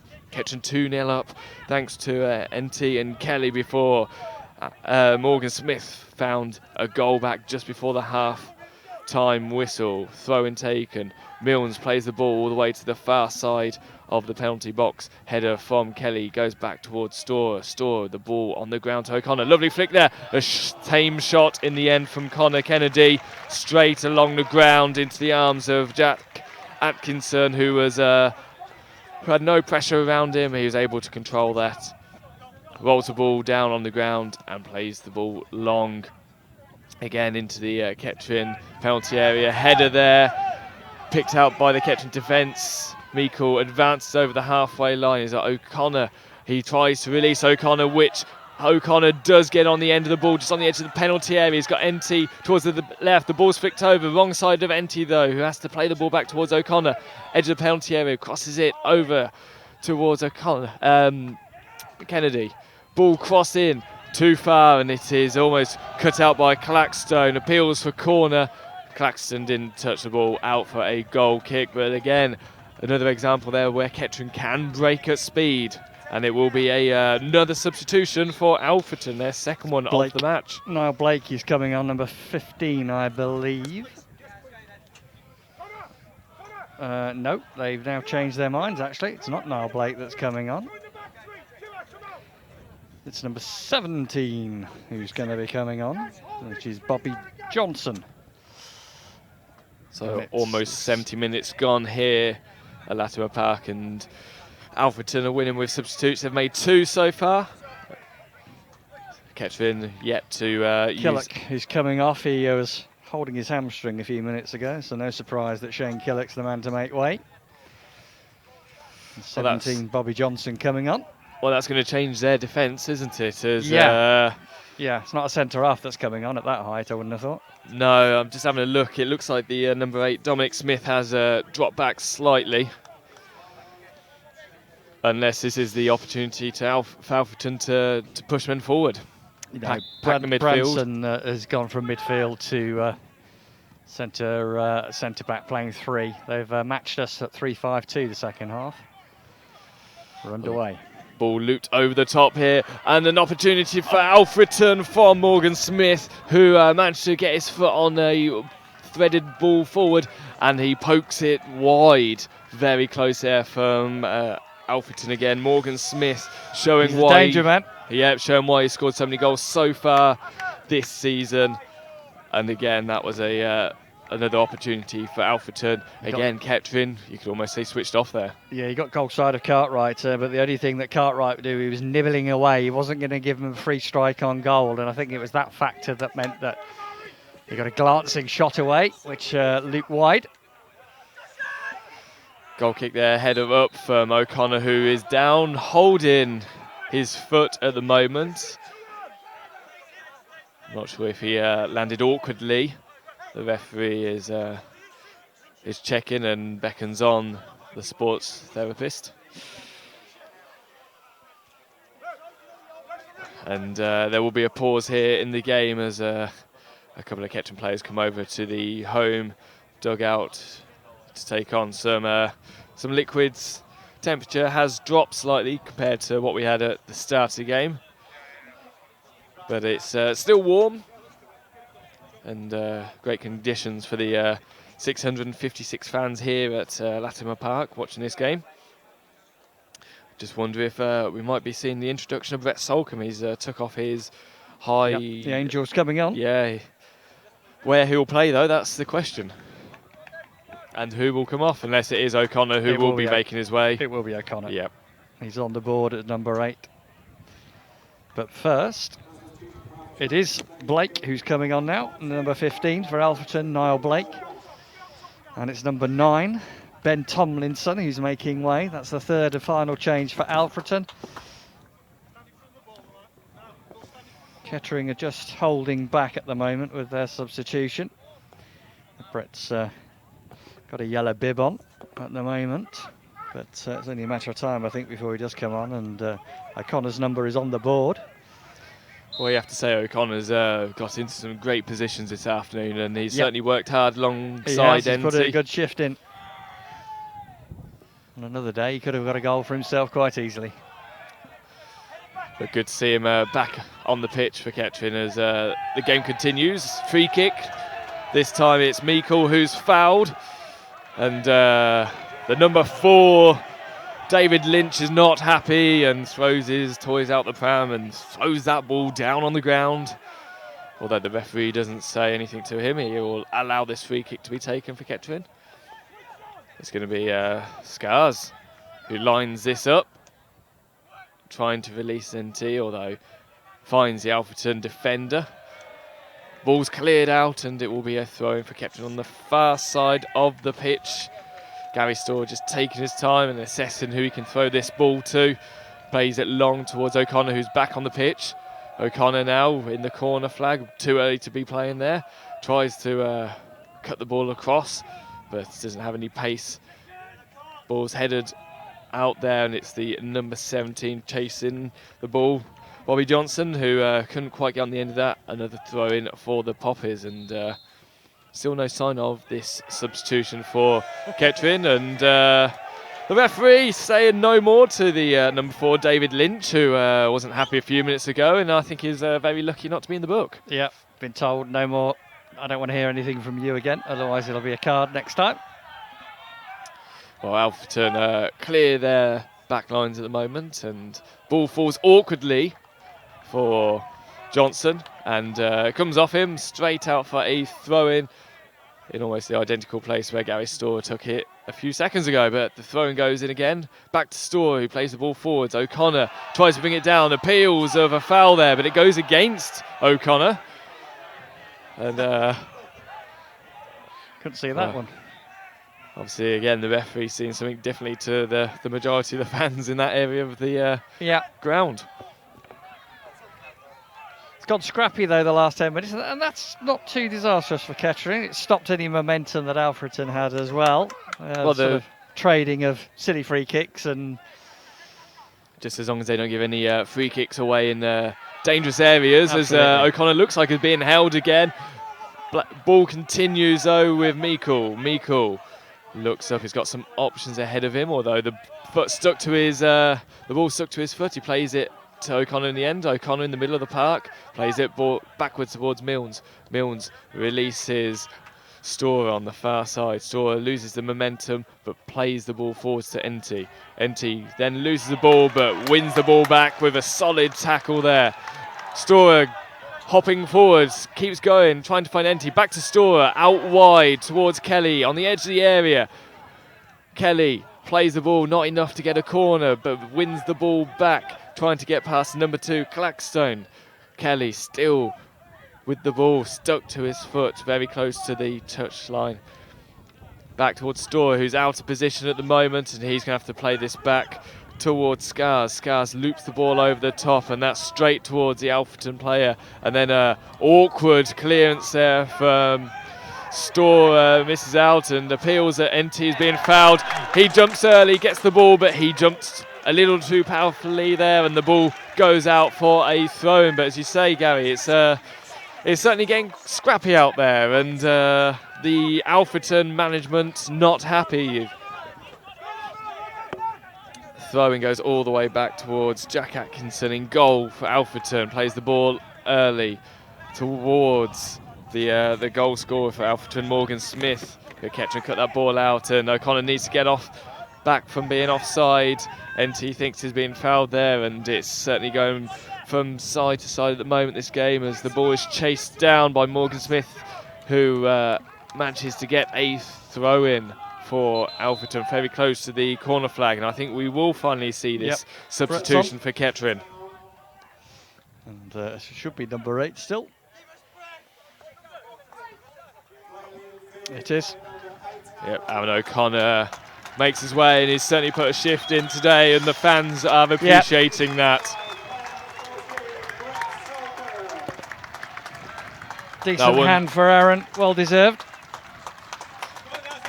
Now it'll be interesting to see if Bet Solcombe does stay at the front, or if he's going to drop back into that midfield position with NT as the only player up front. Still some time to go here. But it is a long throw, very close to the corner flag for Alfreton. Ball thrown in near post, ball bouncing around, trapped or almost trapped by the Alfreton player, but the ball cleared out. It will be another throw in for Alfreton. It's going to be the number 15, Blake, to throw. Again, he's got another long throw as Paul Cook almost falls off the gantry. Doesn't put the player off, and Paul White is able to keep his calm and allow the ball to find its way into his hands. And another Kettering player is down in the area. I think that was from the result of Paul White collecting that ball. I think, is it Gary Storer this time? Yes. And the got trampled on by Paul White, I think, claiming the ball. He's already on the ground. Yep, the Alfreton fans just behind the goal there, not too happy. They feel that Kettering are time wasting, but when you've got Paul White charging at you, jumping, I wouldn't like to be in Gary Storer's position. But I say these little breaks that are breaking the flow up. I'm sure the referee is adding time on though, so we could have a large number when it does come to extra time in a while. I'm just having a look to see if Kettering have anyone else warming up out there. No one at all, so I think Nicky Eden's going to be trying to stick with this. Just wondered if we might see Elliot Hodge with his pace to try and cut open the Alfreton defence, which doesn't look the strongest we've seen at Latimer Park this season. We've created more chances, I think, today than we have all season against the team. That's fair to say. But I can't see Hodge on unless Daniel Enty needs a break, and he's still got his spring at the moment, and here he is. He's worked hard, hasn't he? And he's trying to get the ball here. Shouts there of handball. It looked like it came off the hand of Ryan Quater. And almost a double fouls, you could say there, by how Kettering were reacting. It's a throw-in for Alfreton on the halfway line. On the far side of the pitch, they advance forward, although Kennedy gets in front of the ball there. It's flicked on there from Bet Solcombe as more shouts of fouls come for the Kettering fans. Solcombe rises. Kennedy with the looping ball over the top. NT being held there by the number 14, Vanson, and finally the referee does blow, and it will be a foul, and he looks like he's going to make his way into the book. Well, Kettering fans not happy at all there, and I think you could say there's a number of fouls prior to the yeah, there were fouls, but they weren't given. That was the strange thing, and that's just another one. And I think he wants a word with Connor Kennedy as well. I hope Kennedy hasn't said something out of turn and is going to get a card himself. Oh, he has. He has said something, and that's a yellow That's card for bad. Connor Kennedy. That's bad. I'm afraid Connor Kennedy has had enough yellow cards already this season, and we were only a quarter of the way through the season, so he's got another one to the collection, and Fair play, I suppose, if you're trying to make a tackle, but that's verbals. That'll be a fine. Needless ones, aren't they? And no Michael Richards on the pitch today. He's currently on loan at Nuneaton, but Conor Kennedy has took his place with the collection of cards, and the ball goes in. Kennedy almost gets on the end of that free kick. The ball just bouncing around at the moment, and Alfreton are bringing players back. Surely there's a handball there. Referee says no. He says it bounced up into his arm without him knowing, and it's getting quite heated out there, isn't it, Gary? Yes, I'm afraid the pressure is mounted on the man in black. It's typical on that. He's going to go from a VAR to a VAR at the moment, but at the moment it's not costing Kettering. Kettering clearing their lines, playing the ball forward. Solcombe is playing as that second striker alongside NT, and NT rises, doesn't win that. Kennedy just has to be careful. He is on that yellow card now. He can't go recklessly into any challenges now, as Lyndon Meikle's on the far side of the pitch. He's got Gary Storer to his left-hand side. He doesn't use Gary Storer, but Storer's still up there. Meikle, Ben Milnes with a shot straight at Atkinson, who has to drop the ball before collecting it the second time round, which he does. He rolls that out, and the game continues. 8 minutes to go here at Latimer Park. The ball played over the top. Kelly watches it before Scars gets his body in front of the ball. Plays it to McGrath. McGrath with a poor kick out. A header there from the number 17, and Kelly comes away with the ball. He looks up. He's only got NT ahead of him. NT again running. He's done that for the whole game, and the number 14 is tripped there. It's Connor Branson, who was given that yellow card very shortly. He looks very rattled at the moment, doesn't he? No yellow card there for Must NT. be a nightmare to mark Daniel Enty though, because he's always on the go. He's got that quick turn of pace, and he doesn't give up lost causes.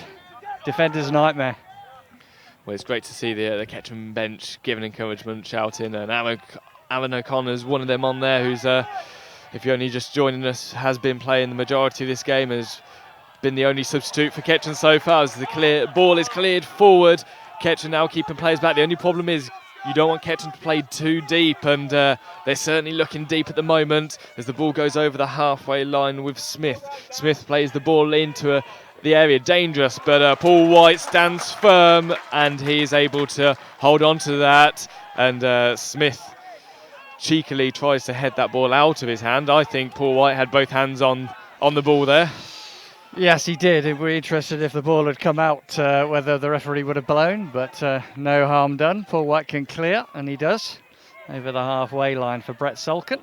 Oh, and it's Meikle gets into great position, turns though, back to goal. Is Solcombe there? Turns, shoots, comes off the number 4, Lynch. A corner for the Poppers, and it certainly is end to end, and you have to say it's entertaining as well. Corner for Kettering. They're leading 2-1 here at Latimer Park. 2 goals in 4 minutes for the Poppers. NT with the penalty after 1 minute, and Marcus Kelly after 4 minutes made it 2-0 for the Poppers. And then it was 2-1 just before half time, when Amari Morgan Smith found the back of the net for Alfreton through a free kick right at the end of the first half, but it will be a corner for the Poppers. We've not seen too many this second half. We had some great corners the first half.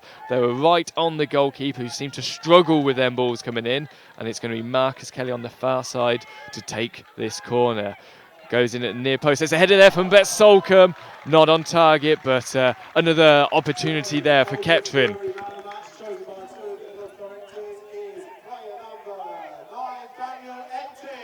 Well, NT gets the Man of the Match award, and I think he certainly deserves that. He has ran his socks off. There's a few candidates today, though. It's been a good Poppers performance. It's nice to actually have that headache of choosing who it is today, whereas in the past Kettering struggled due to some of the performances of players, but we've seen a lot more from some of the Kettering players today. But it's not over yet. It's Clackstone with the ball. Plays it short towards the number 11, who crosses it in. Kettering have to be alert here, and the loose ball was gathered there by Paul White, and just holds on to it for that little bit longer here. So Kettering Town 2, Alfreton Town 1. We've got about 4 minutes of normal time left. Plus, I imagine there'll be a couple of minutes extra. Or at least more than that, I think. Shouts of handball. Enti gets on the end of the ball, plays it towards Meikle, edge of the area, towards Bet Solcombe, and I don't know if he was trying to get the ball to Bet Solcombe or if he was trying to shot himself, but it is picked out by Atkinson, goalkeeper for Alfreton. But the Kettering fans are singing to our left, encouraging Kettering to keep going for the next 4+ minutes. Ball played along the ground, and Bet Solcombe trying to get in front of the Alfreton number 8. Instead, Marcus Kelly reads that well. He advances now over the halfway line. He's got two Kettering players with him. He's got Solcombe. He plays it back towards Ben Milnes. Milnes back towards Kelly. Kelly to Milnes. Milnes trying to find Solcombe, and he doesn't. But he puts the pressure on the number 17. The ball bounces straight past us here at the gantry, and it will be a throw for the Poppies on the halfway line. And Kettering's captain Joe Scars will take this. I have to say Marcus Kelly's certainly put a shift in as well today. He's read the ball well. He's got into some great positions alongside Lyndon Meikle as well. But Bet Solcombe gets the ball off to Alfreton players. The ball's not gone. It was stuck on that line there. He felt it. He had played it off the Alfreton player, but Kettering have to watch out now. Alfreton break with 4 players advancing forward. It's Daniel East with the ball, plays it past, goes into the penalty area. Paul White punches the ball out, doesn't hold on to it, but he gets the ball out, and Kettering get the ball out. It's with Lyndon Meikle now, looking for options, plays it to Enti, who's on the halfway line. Milnes plays it all the way to this left-hand side towards Kelly. Kelly on the ground to Enti. Enti turns, and he can see Lyndon Meikle in space. I don't know if it's too far forward. Meikle will get on the end of it. He stops the ball. He looks up. He crosses it in. Bet Solcombe is there. So is Kennedy, but the goalkeeper advances forward and beats the two of them, gets the ball, rolls it out. Now Alfreton play the ball long. This time it's Paul White's turn to hold on to the ball, and he is right on the edge of his penalty area. He was under some pressure then from Morgan Smith, but he holds on to that ball. End-to-end stuff here at Latimer Park. Exciting stuff. Kettering still leading 2-1 with 2 minutes left of normal time to go. Paul White with the ball at his feet, plays the ball long, trying to pick out Bet Solcombe, over the top of Bet Solcombe and over the top of number 14 Connor Branson as well, who came on at half-time. All the way to Atkinson. Atkinson's turn to play this ball long, and this time Kettering have a few more players in the defence there. Ball just bouncing around. Marcus Kelly controls it, takes another touch, looks up, releases Bet Solcombe, or tries to release him. The defender is there this time. Ball comes off the hand of the number 2, but it will be a free kick for Alfreton. Didn't need to do that, Marcus. No, that ball was making its way out, wasn't it? And we all remember what happened just before half-time. We all remember what happened just before half-time, where Alfreton had that free kick and found the back of the net, although it's taken quickly by the number 17, Johnson. Johnson to 3, back to Johnson, plays it awkwardly across the pitch, and Kettering just have to be careful here as the ball is headed once, twice, and then booted out from Gary Storr. There's no Kettering players over the halfway line at the moment. The furthest player forward is Lyndon Meikle, and even he's not advancing forward. The ball played back, and Kettering really have to be careful here. And Paul White has the ball kicked against him and comes off him last. It will be a throwing for Alfreton. Ben Milnes chases the ball down, but can get onto it. There are 4 minutes of extra time here. 4 minutes of additional time here at Latimer Park. So number 15, Niall Blake. Again, he has a long throw, and he throws it long into the penalty area. Headed out for Marcus Kelly. Now it could be a 1 versus 1 here with... Oh, and a great bit of work there for Meikle. Meikle to his left-hand side, he's got Marcus Kelly. Keeps going Meikle. He takes a shot. Top, chips it over Atkinson and chips it over that post. Marcus Kelly was to the left of him with a great opportunity there. And that should have been 3-1 to the Poppies. Oh, golden chance. I mean, Meikle, he could have had an easy pass out to the left. Marcus Kelly was alongside him. He went on his own and he got the shot in, but it just bobbled, I think, a little bit, and it went over the bar from close range. And Oh, I hope that doesn't come back to haunt us. I really do. Well, it just shows how the speed there, how much Alfreton are pushing players forward, how many players are back for Kettering yet. Meikle was the one player there who managed to get onto the end of that ball, and he ran his socks off along the pitch. He was going himself, weaved in and out of a couple of the Alfreton defenders there, and then it looked like it was that sort of chink over the goalkeeper. Didn't quite work for him, and I think Kettering will be making a substitution before the game is out. It will be their second substitution, and it looks like Elliot Hodge will be coming on. But Alfreton with the ball in the Kettering half, back towards Smith. Smith plays the ball towards the near post, and there's a foul. Well, not sure if it's a foul or not. Paul White didn't hold on to the ball there as he got barged. It went straight past him, and the ball is then played over the top. The goalkeeper's coming out for Alfreton, and Kettering push forward. Lyndon Meikle is forcing the goalkeeper back into the corner area, but he sensibly plays the ball out towards his defence, and then the ball continues forward. Kennedy with a header there. NT on the halfway line plays it to Solcombe. Solcombe's looking around for options. He plays it back before the ball is lumped forward there, and that's a waste really. It goes all the way through towards Atkinson. Atkinson controls the ball, and he's coming forward now. Just like a game of FIFA, he comes towards the halfway line, releases the ball. Header there out from Kettering, out of the penalty area again to Meikle. Back to Storer. Storer plays the ball long, and again it's played long, it's out, and not to a Kettering player.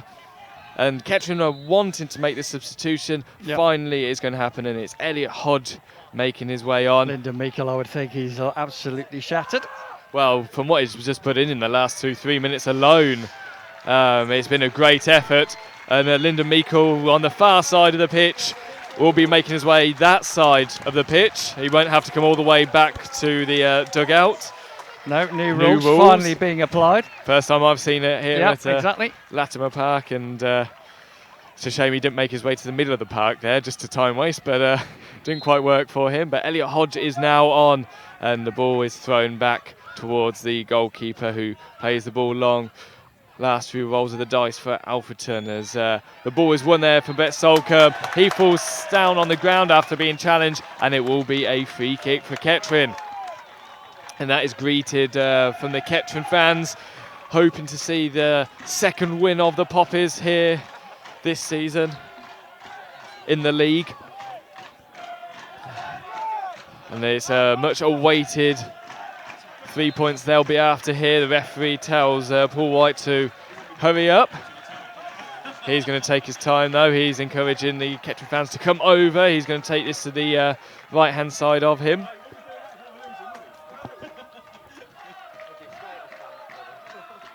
And we've had the 4 minutes, or just about the 4 minutes.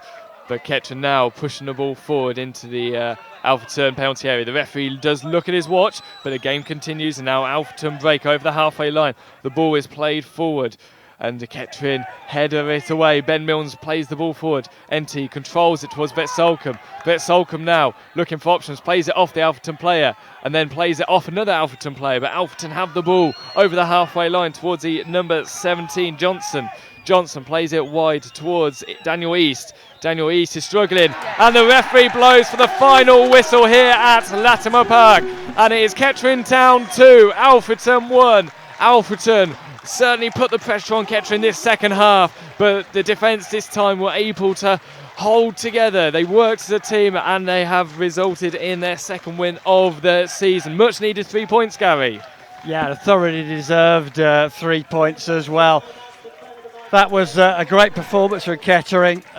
You always were worried, especially when Alfreton got that goal somewhat fortuitously towards the end of the first half. But second half, they were good value again. Much more attacking intent we've seen today from the Poppies. We could have had more goals than just the two.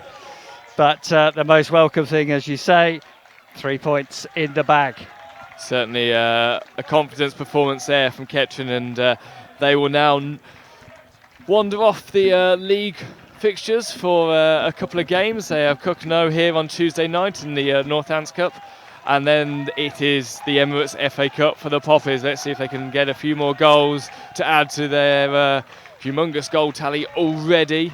They will be playing Sutton Coldfield here next Saturday, and after a performance like today, they'll want to build on that. But from Poppy's TV here, from Paul, Gary and myself, we'll say goodbye. Don't forget you can watch these highlights in the week, and you'll be also able to catch the interviews as well from the management team. But from Latimer Park, from much needed 3 points from Kettering Town, it's a good evening.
Well, what a game that was, Michael. A win for Kettering, which is nice. Happy, I remember it. Do you? Yep, it's been I've been here. That's my fourth game. Thought we should have got at least one win out of the three we've had. So nice to get it there. It was a tough game against Alfreton as well, and all goals scored in the first half. A goal in the first minute must have been remarkable on the pitch. Yeah, it's a relief to score the goal rather than concede it, and then go get the second as well. And then you just gives you something to you kind of feel, well, something's going our way today. It's our day. If Kettering had been 6-0 up at half time, you said that was a fair result, wasn't it? No. The chances that I missed one. There's a few. It should have been probably 3 or 4. And then, but even then at 2-0, you want to get the R through, not concede. And then it happened again, and you're just thinking, can't believe it, done it again, like so. Yeah, right at the end, we actually forecast that. We said that we scored in the first minute, they're bound to score in the last minute, and they did. It was a well-placed free kick, but a resilient second half. I mean, it was blood and guts, wasn't it? Well, yeah, we knew what to expect. It was pretty much the same as it's been. They're going to put it on you, they're going to look for second balls. So it's a case of not switching off, winning the first one, and then making sure if you don't go and win the first one, you got your teammates behind you covering. 3 at the back in the first half, which made quite an improvement, didn't it? Yeah. Well, it just shores things up. One can go and win it, and then the other two can kind of mop up, and then you got your full-backs can drop in as well, and they can kind of get forward and down. So I think it's worked well. It's worked well since I've come in. We've just been a bit unlucky not to get the results. Should have got probably a point at least against Boston. Switched off, set piece. Farsley, we had a bad start. It's a long trip. First 20 minutes they put it on us, and it was it's difficult. They got the goal. You want to get through them spells and not concede. But when you do concede that first one, it's always difficult. It wasn't your first game with Southport, where again we could have probably snatched that one in the end. Yeah, I was against an unlucky one winning off my hand. 9 times out of 10 that just goes through or clips my hand and goes wide. Should be penalty then. Well, yeah, maybe, but yeah. So we did etch yourself into Kettering record history, scoring at both ends on your debut, so that will be there for life. So that is good. How are you enjoying it? I mean, it must be difficult. We're so far low down. We've got 3 points today. The teams below us didn't. So it's improvement. Well, yeah, and personally, I'm enjoying it because it's a challenge for me. I knew what I was. I knew when Kettering said they want to sign me. You look at the table and you see, I know what I'm coming into. It's, I was at Hereford and we were, always top of the league, winning the league. Because you played against Kettering, did you, in that 4-1 run? Yeah, I did, yeah. So it's a whole different ball game now. But I'd rather be in this, having a battle, fighting to stay, in the league and having big games each week, than probably being a couple of leagues below. And do you travel far to the games?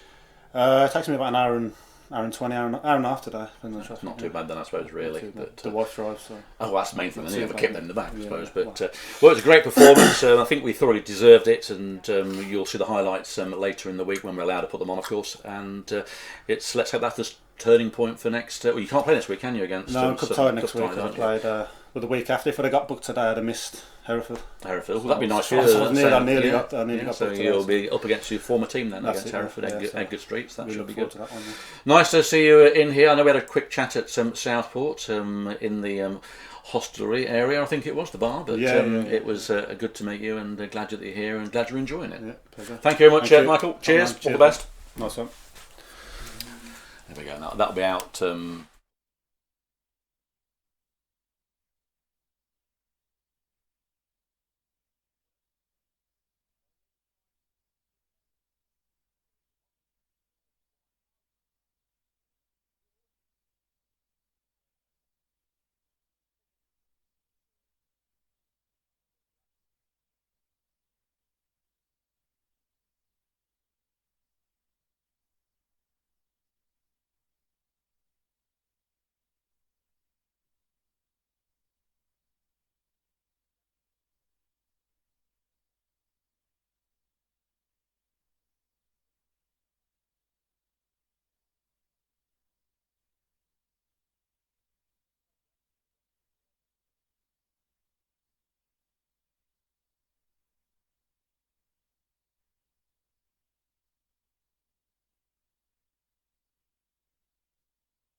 Well, Nicky, happy days.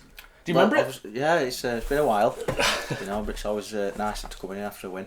Yeah, it was. It's a long time since we've had that, isn't it? I think 9 games, and it certainly was well warranted. I thought the performance overall was fantastic, really. Yeah, I think we have played as well as that in other games for long spells, but probably not for the 90. And obviously I was classed probably Chester for an hour. Gateshead down here, Southport. And not quite got what we deserved, but I mean, I've just been speaking there. They've probably had, they've had the goal from the free kick, the shot that's hit the post from out of nowhere, and then White's pulled a good save off. So I'm surprised we haven't lost 3-2. It's about right that the way the look has gone, but the look was certainly with us. Well, it wasn't with us in the first minute, 23 seconds the penalty was awarded. That must have been great for you, and you saw that one go in. Well, it's a good start, and then we carried on from that, and I just felt the most pleasing thing when I were on the front foot. And as I said, we have had that for spells in games, but I thought for the majority of the game we were like that. The midfield was really good. I kind of said to the players before the game, it's in both boxes where games are won and lost, and we haven't been quite good enough. But that midfield area gives you that platform. Ben Mills again played well, didn't he? Yeah. Ben's been fantastic. There's a few wobbles at the back. There's a couple of times where there's a few melees, wasn't there? And we got rid of it rather than conceding it in the first half down here. I remember there was one I thought, oh no, and we got rid of it. But which we have been punished for in the past games. But I said to the lads, it's not. It is a bit of luck, but it's not really. You got to earn it. And I felt we did today. Did it indeed, and Marcus Kelly scoring a storming second goal, a low drive 2-0 up, and I thought then, is this the turning point? It could be the turning point. I mean, we've got a break now for the FA Cup next week against Sutton Coldfield. Yeah. The jig things around again, as we know that McGrath can't play. He's already said he can't play because he's cup tied, etc. And different formation today as well, 3 at the back to start off with, which worked, I think, don't you? Well, we have used 3 at the back. We started 3 at the back last week at Fires, but we quickly had to change it because it wasn't working. I've just been a bit wary that we've been vulnerable to balls in the box, and there's a lot of teams at this level who'll keep putting the ball on you and keep serving it in. A bit second phase that comes back in, and you have to deal with it. And I just felt, with that extra man down the middle, it should, in theory, make you stronger, and it has today. NT, another fantastic shift, wasn't it? Yeah, that's what it gives you. He's topped it off with a goal as well. But even if you don't score, that's what it gives you. It's a problem for the opposing defences. Azza there as well, helping in the good shift. Yeah, I said to Azza, just give us what you got for as long as you can. And he was a threat, he was a nuisance. He's not physically going to dominate centre half, but I felt he did as much as he could today in terms of that. And then he's always that threat in behind. He's a good foil for Dan. And the confidence that must give the lads as well, because Alfreton were a top team. They're the top team that we've played. They're in 4th position. I know Chester probably were 3rd, but that was after they played us. Alfreton are on a good run. I think they've only lost 1 of their last 6 games, and to beat them the way we did, I think we played some superb football. Must give everybody a bit of confidence for next week as well in the Cup. Yeah, I think it's, people talk about having, that belief or whatever, but you can't just magic it up. But I think, because you have to have, to get it, you have to have some sort of end product and result, which I think we've obviously got today. I've just said to the lads, that's what it's going to take to get results at this level. For 90 minutes, not for 60, not for 70. It's got to be for 90. And it's one of them. You think, is it that hard? But that's like the. Because you've always said we're not that far away, haven't you? And yeah. Today showed that we can compete against a good side, and they were a strong physical side. Morgan Smith was a handful, wasn't he? As was Tomlinson and Thacker, who came off. I thought were their best players. Lynch and Wild were good at the back, and I think the goalkeeper was very lucky to stay on personally in the first few minutes. But there we go, kind of everything. But there we are. No Luke Graham today, and no Carter, and no Nimley. Injuries or illness? Illness and injury. Oh, right, okay. Just say Luke wasn't there. It's rare for Luke to miss. I know, yeah. But arguably, quite possibly could have started today. But a lot of illness going around, Nicky. I had a bad chip last night, that sent me a bit. Bad glass of red, was it? It's a chip that did it at the restaurant that I was frequenting. But so that's a great result today. It must do you the world of good as well. The grey hairs sort of receding back into black. And I wasn't. FA Cup next week. Yeah. I went to watch Redditch Sutton Coldfield last. Surprise result, wasn't it? Yeah, I thought Redditch were bit the better side. But to be fair to Sutton, they hung on in there. Got a bit of a fortunate penalty. But they'll come here definitely and have a go at us. They've got a couple of players or 2 or 3 players that on the day could have got a bit of quality, and a bit of pace. But we've got to reproduce that again today. And before that FA Cup game, we got the Northants Senior Cup game against Kettering. Will that give you a chance to put in a few fringe players? Or? Well, the lads that haven't been getting games, a good opportunity for them to get 90 minutes under the belt. And still looking to bring a couple more in? Yeah, I've got. I was hopeful of getting another centre forward for this weekend. There's not so much of a rush now because he's cup tied anyway. And a centre half, but needs international clearance. Another one. Not Spanish or Argentinian, is he? No, he is French, but he's been playing in Scotland. I thought it might be Messi or something like that. I couldn't quite get him. Okay, Nicky, brilliant. It's nice to have a win, isn't it? A nice, cheerful conversation for once, and well done. Give the lads our best, and we'll see you on Tuesday night against Kettering and then next week against Sutton. All right, cool. Next, Nicky Eden, Cheers. a much happier man today.